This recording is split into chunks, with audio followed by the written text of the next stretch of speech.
Punjabi radio USA ਸੁਣ ਰਹੇ ਸਾਰੇ ਸਰੋਤਿਆਂ ਨੂੰ ਬਲਵਿੰਦਰ ਕੌਰ ਵੱਲੋਂ ਪਿਆਰ ਭਰੀ ਸਤਿ ਸ਼੍ਰੀ ਅਕਾਲ। ਤੇ ਜਿਸ ਸਰੋਤਿਓ ਪ੍ਰੋਗਰਾਮ ਖਬਰ ਤੇ ਨਜ਼ਰ ਪ੍ਰੋਗਰਾਮ ਦੇ ਵਿੱਚ ਸਾਡੇ ਨਾਲ ਹੋਣਗੇ ਸੁਸ਼ੀਲ ਦੋਸਾਂਝ ਤੇ ਕੁਝ ਕੁ ਖਬਰਾਂ ਤੇ ਆਪਣੀ ਟਿੱਪਣੀ ਕਰਨਗੇ, ਸਮੀਖਿਆ ਕਰਨਗੇ ਕਿ ਕੀ ਕੁਝ ਚੱਲ ਰਿਹਾ ਆ। ਖਬਰਾਂ ਤੋਂ ਪਹਿਲਾਂ ਧੰਨਵਾਦ ਕਰਨਾ ਚਾਹੁੰਦੇ ਹਾਂ ਸਾਡੇ ਸਪਾਂਸਰ ਦਾ, ਜਿਨ੍ਹਾਂ ਨੇ ਇਸ ਪ੍ਰੋਗਰਾਮ ਨੂੰ ਸਪਾਂਸਰ ਕੀਤਾ, ਆਪ ਸਭ ਤੱਕ ਪਹੁੰਚਾਇਆ ਜੀ। ਖਾਲਸਾ ਇੰਸ਼ੋਰੈਂਸ ਏਜੰਸੀ ਵਾਲੇ ਸੈਨੋਜੇ ਤੋਂ ਗੁਰਦੀਪ ਸਿੰਘ ਬਿਰਦੀ, ਕਲੋਬਸ, ਅਸ਼ਾਨਜੀਤ ਸਿੰਘ ਕਲੋਟੀ ਤੇ ਪਰਿਵਾਰ, ਯੂਬਾ ਸਿਟੀ, ਸਤਨਾਮ ਸਿੰਘ ਸ਼ੇਰਗਿਆਓ, ਸੈਲਮਾ ਤੋਂ ਤਲਵਿੰਦਰ ਸਿੰਘ ਗਿਆਓ, ਬੇਕਰਸਵੇਲ ਤੋਂ ਬਹੁਤ ਬਹੁਤ ਇਹਨਾਂ ਦੇ ਧੰਨਵਾਦੀ। ਇਹਨਾਂ ਨੇ ਇਸ ਪ੍ਰੋਗਰਾਮ ਨੂੰ ਸਪਾਂਸਰ ਕਰਕੇ ਆਪ ਸਭ ਤੱਕ ਪਹੁੰਚਾਇਆ ਜੀ। ਸਾਡੇ ਨਾਲ ਜੁੜ ਚੁੱਕੇ ਨੇ ਸੁਸ਼ੀਲ ਦੋਸਾਂਝ ਜੀ, ਸਤਿ ਸ਼੍ਰੀ ਅਕਾਲ, ਸਵਾਗਤ ਹੈ ਜੀ। ਬਹੁਤ ਬਹੁਤ ਮਿਹਰਬਾਨੀ ਬਲਵਿੰਦਰ ਜੀ। ਤੇ ਪੰਜਾਬੀ ਰੇਡੀਓ USA ਦੇ ਸਾਰੇ ਸਰੋਤਿਆਂ ਨੂੰ ਵੀ ਚੰਡੀਗੜ੍ਹ ਸਟੂਡੀਓ ਤੋਂ ਸੁਸ਼ੀਲ ਦੋਸਾਂਝ ਦੀ ਪਿਆਰ ਭਰੀ ਸਤਿ ਸ਼੍ਰੀ ਅਕਾਲ, ਆਦਾਬ ਤੇ ਨਮਸਕਾਰ। ਫਿਰ ਦੋਸਤੋ, ਖਬਰ ਤੇ ਨਜ਼ਰ ਪ੍ਰੋਗਰਾਮ ਦੇ ਵਿੱਚ ਅਸੀਂ ਚਰਚਾ ਕਰਾਂਗੇ, ਕੁਝ ਖਬਰਾਂ ਦੇ ਉੱਤੇ ਵਿਸਥਾਰ ਨਾਲ ਟਿੱਪਣੀ ਹੋਏਗੀ ਤੇ ਖਬਰਾਂ ਦੇ ਆਰ ਪਾਰ ਦੇਖਣ ਦੀ ਕੋਸ਼ਿਸ਼ ਕੀਤੀ ਜਾਏਗੀ, ਜਿਵੇਂ ਅਸੀਂ ਕਰਦੇ ਹਾਂ। ਸੋ ਗੱਲਬਾਤ ਦਾ ਸਿਲਸਿਲਾ ਸ਼ੁਰੂ ਕਰਨਗੇ ਬਲਵਿੰਦਰ ਜੀ। ਜੀ ਸੁਸ਼ੀਲ ਜੀ, ਸਭ ਤੋਂ ਪਹਿਲਾਂ ਤਾਂ ਆਪਾਂ ਪੰਜਾਬ ਦੀ ਗੱਲ ਕਰਦੇ ਹਾਂ ਕਿ ਪੰਜਾਬ ਦੇ ਵਿੱਚ ਚੋਣਾਂ ਦਾ ਜਿਹੜਾ ਬਿਗਲ ਵੱਜਾ ਹੋਇਆ ਆ, ਤੇ ਉਹ ਬਿਗਲ ਵੱਜਣ ਤੋਂ ਬਾਅਦ ਜਿਹੜਾ ਜਾਬਤਾ ਲੱਗਣਾ ਸੀਗਾ, ਕਾਫੀ ਟਾਈਮ ਤੋਂ ਆਪਾਂ ਗੱਲਾਂ ਬਾਤਾਂ ਕਰਦੇ ਹਾਂ ਕਿ ਜਾਬਤਾ ਅੱਜ ਲੱਗਦਾ, ਕੱਲ ਲੱਗਦਾ, ਤੇ ਇੱਕ ਕਦ ਲੱਗਣ ਦੀਆਂ ਸੰਭਾਵਨਾਵਾਂ ਤੇ ਚੋਣਾਂ ਜਿਹੜੀਆਂ ਉਹ ਹੋਣ ਦੀਆਂ ਆ, ਉਹ ਕਦ ਤੱਕ ਕੰਸੂਆਂ ਮਿਲ ਰਹੀਆਂ ਕਿ ਕਦੋਂ ਤੱਕ ਹੋਣਗੀਆਂ? ਕਾਫੀ ਦੇਰ ਤੋਂ ਇਸ ਗੱਲ ਦੀ ਉਡੀਕ ਕੀਤੀ ਜਾ ਰਹੀ ਹੈ ਕਿ ਪੰਜਾਬ ਦੇ ਵਿੱਚ ਚੋਣਾਂ ਦੀ ਤਾਰੀਖ ਦਾ ਐਲਾਨ ਕਰ ਦਿੱਤਾ ਜਾਏ। ਹੁਣ ਆਪਾਂ ਨੂੰ ਪਤਾ ਹੈ ਕਿ ਬਿਲਕੁਲ ਆਖਰੀ ਮਰਹਲੇ ਤੇ ਹੈ ਇਹ ਮਾਮਲਾ, ਪਰ ਉਹਦੇ ਬਾਵਜੂਦ ਹਾਲੇ ਤੱਕ ਵੀ ਭਾਰਤੀ ਚੋਣ ਕਮਿਸ਼ਨ ਵੱਲੋਂ ਚੋਣ ਦੀ ਤਾਰੀਖ ਦਾ ਐਲਾਨ ਨਾ ਕਰਨਾ ਕਿਤੇ ਨਾ ਕਿਤੇ ਸ਼ੰਕੇ ਵੀ ਪੈਦਾ ਕਰਦਾ ਹੈ, ਕਿਉਂਕਿ ਜਿਸ ਤਰ੍ਹਾਂ ਦੀ ਪੰਜਾਬ ਦੇ ਵਿੱਚ ਪੋਲੀਟਿਕਸ ਇਸ ਵੇਲੇ ਚੱਲ ਰਹੀ ਹੈ, ਉਹਦੇ ਵਿੱਚ ਹਕੂਮਤੀ ਧਿਰ ਸ਼੍ਰੋਮਣੀ ਅਕਾਲੀ ਦਲ ਤੇ ਭਾਰਤੀ ਜਨਤਾ ਪਾਰਟੀ ਦਾ ਜਿਹੜਾ ਗੱਠਜੋੜ ਹੈ, ਉਹ ਕੋਸ਼ਿਸ਼ ਇਹ ਜ਼ਰੂਰ ਕਰ ਰਿਹਾ ਹੈ ਵੀ ਕਿਤੇ ਨਾ ਕਿਤੇ ਕੋਈ ਟਾਈਮਿੰਗ ਏਦਾਂ ਦੀ ਸੈੱਟ ਕਰ ਦਿੱਤੀ ਜਾਏ ਵੀ ਜਿਹੜਾ ਸ਼੍ਰੋਮਣੀ ਅਕਾਲੀ ਦਲ ਤੇ ਭਾਰਤੀ ਜਨਤਾ ਪਾਰਟੀ ਦਾ ਵਿਗੜਿਆ ਹੋਇਆ ਅਕਸ ਹੈ, ਉਹਦੇ ਥੋੜਾ ਬਹੁਤ ਸੁਧਾਰ ਕਰਨ ਦਾ ਸਮਾਂ ਮਿਲਦਾ ਹੈ। ਇੱਕ ਇਹ ਚਰਚਾ ਵੀ ਚੱਲ ਰਹੀ ਹੈ ਵੀ ਸ਼ਾਇਦ ਕਿਉਂਕਿ ਦਿੱਲੀ ਦੇ ਵਿੱਚ ਯਾਨੀ ਕੇਂਦਰ ਦੇ ਵਿੱਚ ਭਾਰਤੀ ਜਨਤਾ ਪਾਰਟੀ ਸਰਕਾਰ ਹੈ, ਜਿਹੜੀ ਭਾਈਵਾਲ ਹੈ ਪੰਜਾਬ ਦੇ ਵਿੱਚ ਸ਼੍ਰੋਮਣੀ ਅਕਾਲੀ ਦਲ ਦੇ ਨਾਲ, ਸ਼ਾਇਦ ਸਰਕਾਰ ਦਾ ਕਿਤੇ ਨਾ ਕਿਤੇ ਕੋਈ ਦਬਾਅ ਕੰਮ ਕਰਦਾ ਹੋ ਸਕਦਾ ਹੈ ਵੀ ਚੋਣ ਕਮਿਸ਼ਨ ਨੂੰ ਕਿਤੇ ਨਾ ਕਿਤੇ ਏਦਾਂ ਪ੍ਰੈਸ਼ਰਾਈਜ਼ ਕੀਤਾ ਗਿਆ ਹੋਵੇ ਕਿ ਕੁਝ ਵਕਤ ਹੋਰ ਦਿੱਤਾ ਜਾਏ ਸ਼੍ਰੋਮਣੀ ਅਕਾਲੀ ਦਲ BJP ਸਰਕਾਰ ਨੂੰ, ਭਾਵੇਂ ਉਹ ਵਕਤ ਬਹੁਤਾ ਨਾ ਵੀ ਹੋਵੇ, ਉਹ 5-7-10 ਦਿਨ ਹੀ ਹੋਣ, ਕਿਉਂਕਿ ਐਲਾਨ ਜਿੱਦੇ ਕੀਤੇ ਜਾ ਰਹੇ ਆ ਸ਼੍ਰੋਮਣੀ ਅਕਾਲੀ ਦਲ BJP ਸਰਕਾਰ ਵੱਲੋਂ ਵੀ ਰਿਆਇਤਾਂ ਦੇ ਗੱਫੇ ਦੇਣ ਦੀ ਤਿਆਰੀ ਹੈ। ਬਹੁਤ ਸਾਰੀਆਂ ਜਿਹੜੀਆਂ ਕੰਟਰੈਕਟ ਤੇ ਜਿਹੜੀਆਂ ਨੌਕਰੀਆਂ ਲੋਕਾਂ ਦੀਆਂ ਹੈਗੀਆਂ, ਉਹਨਾਂ ਨੂੰ ਰੈਗੂਲਰ ਕਰਨ ਦੇ ਵਾਅਦੇ ਕੀਤੇ ਜਾ ਰਹੇ ਆ। ਕਿਸਾਨਾਂ ਨੂੰ ਵੱਡੀਆਂ ਰਿਆਇਤਾਂ ਦੇਣ ਦੀਆਂ ਗੱਲਾਂ ਕੀਤੀਆਂ ਜਾ ਰਹੀਆਂ ਵੀ ਤਾਂ ਜੋ ਚੋਣ ਜ਼ਾਬਤਾ ਲਾਗੂ ਹੋਣ ਤੋਂ ਪਹਿਲਾਂ ਭਾਵੇਂ 5-7 ਦਿਨ ਹੀ ਮਿਲ ਜਾਣ ਤੇ ਕੁਝ ਐਲਾਨ ਜੇ ਕਰ ਦਿੱਤੇ ਜਾਣ ਤੇ ਲੋਕਾਂ ਨੂੰ ਫੇਰ ਤੋਂ ਫੁਸਲਾ ਲਿਆ ਜਾਏ। ਸੋ ਸ਼੍ਰੋਮਣੀ ਅਕਾਲੀ ਦਲ BJP ਗੱਠਜੋੜ ਦੀ ਵਿਗੜੀ ਹੋਈ ਹਾਲਤ ਜਿਹੜੀ ਹੈ, ਐਂਟੀ ਇਨਕੰਬੈਂਸੀ ਦੀ ਇੱਕ ਮੂਵ ਹੈ ਇਸ ਵੇਲੇ ਪੰਜਾਬ ਦੇ ਵਿੱਚ, ਉਹਨੂੰ ਸੁਧਾਰਨ ਦੀ ਇੱਕ ਕੋਸ਼ਿਸ਼ ਹੋ ਸਕਦੀ ਹੈ। ਇਹ ਹੋ ਸਕਦੀ ਮੈਂ ਕਹਿ ਰਿਹਾ, ਇਹਦਾ ਮਤਲਬ ਇਹ ਨਹੀਂ ਹੈ ਵੀ ਸੱਚਮੁੱਚ ਹੀ ਏਦਾਂ ਆ। ਇਹ ਅਸੀਂ ਇੱਕ ਪੋਸੀਬਿਲਿਟੀ ਜਿਹੜੀ ਹੈ ਉਹ ਤੇ ਵਿਚਾਰ ਕਰ ਰਹੇ ਹਾਂ, ਜਿਹਦੇ ਤੇ ਪੰਜਾਬ ਦੇ ਵਿੱਚ ਕੁਝ ਪੋਲੀਟੀਕਲ ਅਬਜ਼ਰਵਰ ਚਰਚਾ ਵੀ ਕਰ ਰਹੇ ਆ। ਪਰ ਨਾਲ ਦੀ ਨਾਲ ਸਾਨੂੰ ਇਹ ਵੀ ਕਨਫਰਮ ਮਿਲ ਰਹੀ ਹੈ ਕਿ ਕਿਸੇ ਵੇਲੇ ਵੀ ਪੰਜਾਬ ਦੇ ਵਿੱਚ ਵਿਧਾਨ ਸਭਾ ਚੋਣਾਂ ਦਾ ਐਲਾਨ ਕੀਤਾ ਜਾ ਸਕਦਾ ਹੈ। ਜਦੋਂ ਚੋਣਾਂ ਦਾ ਐਲਾਨ ਹੋ ਗਿਆ, ਨਾਲ ਦੀ ਨਾਲ ਜ਼ਾਬਤਾ ਲਾਗੂ ਹੋਏਗਾ, ਕਿਉਂਕਿ ਕੱਲ ਪੰਜਾਬ ਦੇ ਜਿਹੜੇ ਚੋਣ ਕਮਿਸ਼ਨ ਦੇ ਸਾਡੇ ਚੀਫ ਚੋਣ ਕਮਿਸ਼ਨਰ ਹੈਗੇ ਆ VK ਸਿੰਘ, ਉਹਨਾਂ ਦੀ ਅਗਵਾਈ ਦੇ ਵਿੱਚ ਚੋਣ ਤਿਆਰੀਆਂ ਦਾ ਜਾਇਜ਼ਾ ਲੈਣ ਵਾਸਤੇ ਇੱਕ ਮੀਟਿੰਗ ਵੀ ਹੋਈ ਹੈ। ਇਸ ਮੀਟਿੰਗ 'ਚ ਬਰਨਾਲਾ, ਮਾਨਸਾ, ਮੋਗਾ, ਰੋਪੜ, ਫਤਿਹਗੜ੍ਹ ਸਾਹਿਬ, ਲੁਧਿਆਣਾ ਤੇ ਸ਼ਹੀਦ ਭਗਤ ਸਿੰਘ ਨਗਰ, ਮੋਹਾਲੀ, ਸੰਗਰੂਰ ਤੇ ਪਟਿਆਲਾ ਦੇ ਜਿਹੜੇ ਡਿਸਟ੍ਰਿਕਟ ਐਡਮਿਨਿਸਟ੍ਰੇਸ਼ਨ ਦੇ ਜਿਹੜੇ ਲੋਕ ਹੈ, ਉਹ ਤੇ ਪੁਲਿਸ ਆਫਿਸਰਸ,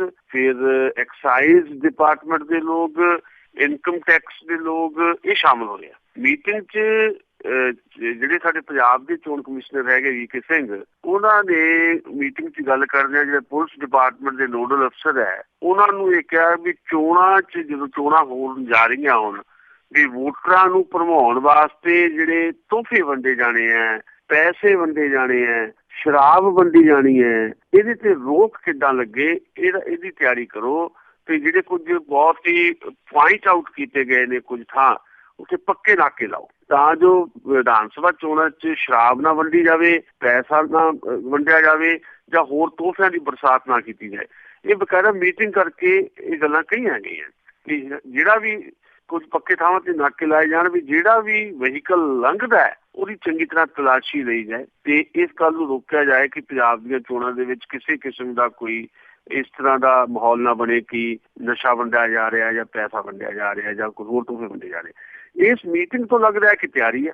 ਇਹ ਮੀਟਿੰਗ ਤੋਂ ਲੱਗਦਾ ਹੈ ਕਿ ਪੰਜਾਬ ਦੇ ਵਿੱਚ ਚੋਣਾਂ ਦੀ ਪੂਰੀ ਤਿਆਰੀ ਹੋ ਗਈ ਹੈ ਤੇ ਕਿਸੇ ਵੇਲੇ ਵੀ ਚੋਣ ਜ਼ਾਬਤਾ ਲੱਗ ਸਕਦਾ ਹੈ, ਚੋਣਾਂ ਦੀ ਤਰੀਕ ਐਲਾਨ ਹੁੰਦੇ। ਕੱਲ ਤੱਕ ਇਹ ਖਬਰ ਆ ਰਹੀ ਸੀ ਕਿ ਅੱਜ ਜਦੋਂ ਆਪਾਂ ਹੁਣ ਗੱਲ ਕਰ ਰਹੇ ਵੀ ਅੱਜ ਸ਼ਾਇਦ ਚੋਣ ਜ਼ਾਬਤਾ ਲੱਗ ਜਾਏ, ਸ਼ਾਮ ਤੱਕ ਸ਼ਾਇਦ ਇੱਦਾਂ ਦੀ ਖਬਰ ਆ ਸਕਦੀ ਹੈ। ਪਰ ਨਾਲ ਦੀ ਨਾਲ ਇਹ ਵੀ ਖਬਰਾਂ ਜਾਂ ਇਹ ਵੀ ਚਰਚਾ ਚੱਲਦੀ ਹੈ ਵੀ ਸ਼੍ਰੋਮਣੀ ਅਕਾਲੀ ਦਲ BJP ਗੱਠਜੋੜ ਨੂੰ ਵਿਪਤਾ ਪਈ ਹੋਈ ਹੈ ਕਿਉਂਕਿ ਹਕੂਮਤ ਦੇ ਵਿਰੁੱਧ ਲੋਕਾਂ 'ਚ ਗੁੱਸਾ ਬਹੁਤ ਹੈ ਤੇ ਇਸ ਗੁੱਸੇ ਨੂੰ ਸ਼ਾਂਤ ਕਰਨ ਦੀ ਕੋਸ਼ਿਸ਼ ਕਰ ਰਹੀ ਹੈ ਸ਼੍ਰੋਮਣੀ ਅਕਾਲੀ ਦਲ BJP ਦੀ ਗਵਰਨਮੈਂਟ ਤੇ ਉਹ ਤੋਹਫਿਆਂ ਦੀ ਬਰਸਾਤ ਕਰ ਰਹੀ ਹੈ, ਕੁਝ ਰਿਆਇਤਾਂ ਦਾ ਐਲਾਨ ਕਰ ਰਹੀ ਹੈ, ਕੱਚੀਆਂ ਨੌਕਰੀਆਂ ਪੱਕੀਆਂ ਕਰਨ ਦੀਆਂ ਗੱਲਾਂ ਕੀਤੀਆਂ ਜਾ ਰਹੀਆਂ ਤੇ ਉਹ ਵਕਤ ਲੈਣਾ ਚਾਹੁੰਦੀ ਹੈ ਸਰਕਾਰ, ਕੁਝ ਸਮਾਂ ਹੋਰ ਲੈਣਾ ਚਾਹੁੰਦੀ ਹੈ ਤੇ ਇਸ ਕਰਕੇ ਸ਼ਾਇਦ ਕੇਂਦਰ ਦੀ ਸਰਕਾਰ, ਨਰਿੰਦਰ ਮੋਦੀ ਦੀ ਸਰਕਾਰ ਦਾ ਕੋਈ ਪ੍ਰੈਸ਼ਰ ਕੰਮ ਕਰਦਾ ਹੋ ਸਕਦਾ ਹੈ ਭਾਰਤੀ ਚੋਣ ਕਮਿਸ਼ਨ ਤੇ, ਜਿਹਦੇ ਕਰਕੇ ਚੋਣ ਦੀ ਤਾਰੀਖ ਨਹੀਂ ਐਲਾਨੀ ਗਈ। ਸੋ ਇਹ ਦੋਨੋਂ ਚੀਜ਼ਾਂ ਜਿਹੜੀਆਂ ਨਾਲ ਚੱਲ ਰਹੀਆਂ। ਪਰ ਮੇਰੀ ਆਪਣੀ ਧਾਰਨਾ, ਮੈਨੂੰ ਲੱਗਦਾ ਇਹ ਹੈ ਵੀ ਅੱਜ ਭਲਕੇ ਜਾਂ ਕਿਸੇ ਵੇਲੇ ਵੀ ਚੋਣਾਂ ਦੀ ਤਾਰੀਖ ਐਲਾਨ ਦਿੱਤੀ ਜਾਏਗੀ ਕਿਉਂਕਿ ਗਾਂ ਪੰਜਾਬ 'ਚ ਬਹੁਤੀ ਦੇਰ ਚੋਣ ਨਹੀਂ ਕੀਤੀ ਜਾ ਸਕਦੀ। ਗਾਂ ਪੰਜਾਬ ਦੇ ਵਿੱਚ ਫਰਵਰੀ ਐਂਡ ਤੋਂ ਤੁਸੀਂ ਸਮਝ ਲਓ ਕਿ ਪ੍ਰੀਖਿਆਵਾਂ ਆ ਜਾਣੀਆਂ, ਐਗਜ਼ਾਮ ਆ ਜਾਣੇ ਬੱਚਿਆਂ ਦੇ ਤੇ ਫਿਰ ਮੁਸ਼ਕਿਲ ਹੋਏਗੀ ਬਹੁਤ। ਸੋ ਮੈਨੂੰ ਲੱਗਦਾ ਆਹ ਵੀਕ ਜਿਹੜਾ ਆ ਬੜਾ ਇੰਪੋਰਟੈਂਟ ਹੈ। ਆਹ ਹਫ਼ਤੇ ਦੇ ਵਿੱਚ ਵੀਕਐਂਡ ਤੇ ਅੱਜ ਤੋਂ ਲੈ ਕੇ ਹਫ਼ਤੇ ਦੇ ਆਖਰੀ ਦਿਨ ਤੱਕ ਕਿਸੇ ਵੇਲੇ ਵੀ ਪੰਜਾਬ ਦੇ ਵਿੱਚ ਚੋਣਾਂ ਦਾ ਐਲਾਨ ਕੀਤਾ ਜਾ ਸਕਦਾ, ਮੈਨੂੰ ਇਹ ਲੱਗਦਾ। ਪਰ ਦੋਵੇਂ ਗੱਲਾਂ ਜਿੱਦਾਂ ਮੈਂ ਜ਼ਿਕਰ ਕੀਤਾ, ਵਿਆਖਿਆ ਕੀਤੀ ਹੈ, ਦੋਵੇਂ ਗੱਲਾਂ ਨਾਲੋਂ ਨਾਲ ਚੱਲ ਰਹੀਆਂ ਜੀ। ਜੀ ਤੇ ਅੱਗੇ ਆਪਾਂ ਗੱਲ ਕਰਦੇ ਹਾਂ ਕਿ ਜੇ ਚੋਣਾਂ ਲਾਗੇ ਆ ਰਹੀਆਂ ਆ, ਚਾਹੇ ਸ਼ਹੀਦੀ ਕਾਨਫਰੰਸਾਂ, ਸ਼ਹੀਦੀ ਮੌਕਿਆਂ ਦੇ ਉੱਤੇ ਜਿੱਥੇ ਲੋਕ ਇਕੱਠੇ ਹੁੰਦੇ ਆ, ਗੁਰੂ ਘਰਾਂ ਦੇ ਵਿੱਚ ਜਾਂਦੇ, ਸ਼ਰਧਾਂਜਲੀ ਭੇਟ ਕਰਨ ਜਾਂਦੇ ਆ, ਉੱਥੇ ਕਾਨਫਰੰਸਾਂ ਲਾਈਆਂ ਜਾਂਦੀਆਂ ਆ। ਉੱਥੇ ਵੀ ਇੱਕ ਦੂਸਰੇ ਤੇ ਜਿਹੜੀ ਦੂਸ਼ਣਬਾਜ਼ੀ ਆ, ਇਲਜ਼ਾਮਬਾਜ਼ੀ ਆ, ਉਹ ਬਹੁਤ ਤੇਜ਼ ਸੁਰਾਂ ਦੇ ਵਿੱਚ ਆ, ਤਿੱਖੀਆਂ ਸੁਰਾਂ ਦੇ ਵਿੱਚ ਆ। ਤੇ ਨਾਲ ਦੀ ਨਾਲ ਇੱਕ ਹੋਰ BJP ਦੀ ਜਿਹੜੀ ਮੁਸ਼ਕਿਲ ਹੈ ਉਸ ਦੀ ਵੀ ਗੱਲ ਕਰੀਏ ਕਿ ਉਸ ਦੀ ਸਥਿਤੀ ਆ ਜਿਹੜੀ ਉਹ ਸਾਰਿਆਂ ਦੇ ਨਾਲੋਂ ਹੀ ਜਿਹੜੀ ਆ ਮਾੜੀ ਬਣੀ ਹੋਈ ਹੈ। ਇੱਕ ਤਾਂ ਉਹਨਾਂ ਨੂੰ ਕੋਈ ਜਿਹੜੇ ਆ ਕੈਂਡੀਡੇਟ ਨਹੀਂ ਮਿਲ ਰਹੇ ਤੇ ਉਹਨਾਂ ਦੀ ਅਜੇ ਇੱਕ ਵੀ ਸੂਚੀ ਨਹੀਂ ਆਈ। ਬਿਲਕੁਲ ਤੁਸੀਂ ਜੋ ਕਿਹਾ, ਅਸਲ 'ਚ ਇਹਦੇ ਤੇ ਬਹੁਤ ਗੱਲਬਾਤ ਅਕਸਰ ਹੁੰਦੀ ਰਹੀ ਹੈ। ਪਿਛਲੀ ਵਿਧਾਨ ਸਭਾ ਜਿਹੜੀ ਚੋਣ ਸੀ ਉਦੋਂ ਵੀ ਅਸੀਂ ਇਹਦੇ ਤੇ ਚਰਚਾ ਕੀਤੀ ਸੀ।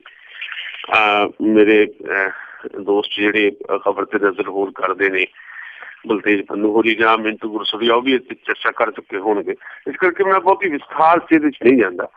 ਪਰ ਮੈਂ ਸਿਰਫ ਇਹ ਕਹਿਣਾ ਚਾਹੁੰਦਾ ਵੀ ਤੁਸੀਂ ਇਹ ਜਿਹੜੀ ਕਾਨਫਰੰਸ ਹੈ ਫਤਿਹਗੜ੍ਹ ਸਾਹਿਬ ਚ ਜਿਹੜੀ ਕਾਨਫਰੰਸਾਂ ਹੋਈਆਂ ਜਾਂ ਇਸ ਤੋਂ ਪਹਿਲਾਂ ਸ਼ਹੀਦੀ ਜੋੜ ਮੇਲਿਆਂ ਤੇ ਜਿੰਨੀਆਂ ਵੀ ਕਾਨਫਰੰਸਾਂ ਹੁੰਦੀਆਂ ਆਈਆਂ, ਤੁਸੀਂ ਇਹਨਾਂ ਸਾਰਿਆਂ ਨੂੰ ਜਦੋਂ ਦੇਖਦੇ ਹੋ ਤੇ ਤੁਹਾਨੂੰ ਅਹਿਸਾਸ ਸਹਿਜੇ ਹੋ ਜਾਂਦਾ ਹੈ ਵੀ ਅਸਲ ਦੇ ਵਿੱਚ ਸ਼ਹੀਦੀ ਜੋੜ ਮੇਲੇ ਜਿਹਨਾਂ ਦੀ ਯਾਦ ਚ ਹੁੰਦੇ ਹੈ ਉਹ ਕਿਤੇ ਵੀ ਰਜਿਸਟਰ ਨਹੀਂ ਕਰਦੇ ਜਾਂ ਉਹਨਾਂ ਦੀ ਗੱਲ ਕਿਤੇ ਵੀ ਨਹੀਂ ਕੀਤੀ ਜਾਂਦੀ।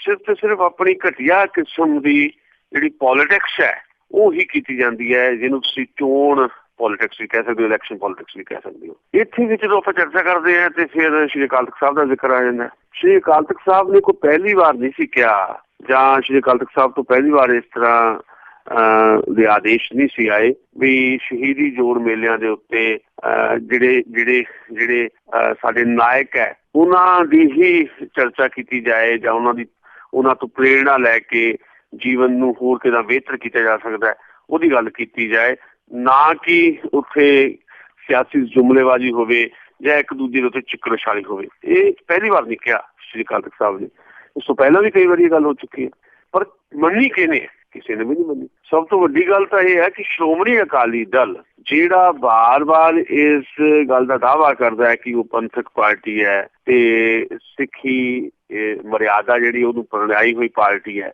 ਉਹੀ ਸਭ ਤੋਂ ਵੱਡੇ ਪੱਧਰ ਦੇ ਉੱਤੇ ਇਸ ਹੁਕਮ ਦੀ ਉਲੰਘਣਾ ਕਰਦਾ ਹੈ ਜਾਂ ਇਸ ਹੁਕਮ ਦੀ ਪਾਲਣਾ ਕਰਦਾ ਤੇ ਬਾਕੀ ਪਾਰਟੀਆਂ ਵੀ ਉਹਦੇ ਪਿੱਛੇ ਚੱਲਦੀਆਂ। ਪਹਿਲੇ ਸ਼ਹੀਦੀ ਜੋੜ ਮੇਲੇ ਤੇ ਵੀ ਏਦਾਂ ਹੁੰਦਾ ਹੈ, ਫਤਿਹਗੜ੍ਹ ਸਾਹਿਬ 'ਚ ਵੀ ਇਹੀ ਕੁਝ ਹੋਇਆ। ਸੋ ਪੰਜਾਬ ਦੇ ਲੋਕ ਇਸ ਗੱਲ ਨੂੰ ਸਮਝ ਰਹੇ। ਹੁਣ ਹੁੰਦਾ ਕੀ ਹੈ ਵੀ ਫਤਿਹਗੜ੍ਹ ਸਾਹਿਬ ਹੋਵੇ ਜਾਂ ਮੁਕਤਸਰ ਸਾਹਿਬ ਹੋਵੇ ਜਾਂ ਕਿਤੇ ਵੀ ਜਿੱਥੇ ਸ਼ਹੀਦੀ ਜੋੜ ਮੇਲੇ ਲੱਗਦੇ ਆ, ਉੱਥੇ ਆਪ ਸਾਰੇ ਲੋਕ ਪਹੁੰਚਦੇ ਆ। ਇਹ ਲੋਕ ਜਿਹੜੇ ਆ ਉਹ ਆਪ ਆਉਂਦੇ ਆ, ਯਾਨੀ ਔਰਗਨਾਈਜ਼ ਨਹੀਂ ਕਰਨੇ ਪੈਂਦੇ। ਪੋਲੀਟੀਕਲ ਪਾਰਟੀਆਂ ਨੂੰ ਵੀ ਔਰਗਨਾਈਜ਼ ਕਰਕੇ ਬੰਦੇ ਲਿਆਂਦੇ ਜਾਣ ਤੇ ਫਿਰ ਕਾਨਫਰੰਸ ਕੀਤੀ ਜਾਏ।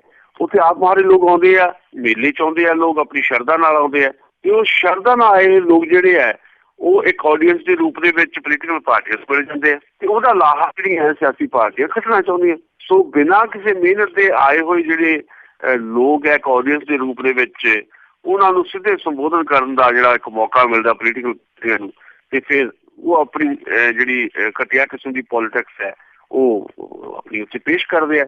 ਇਹ ਕੁਝ ਫਤਿਹਗੜ੍ਹ ਸਾਹਿਬ ਦੇ ਵਿੱਚ ਹੋਇਆ।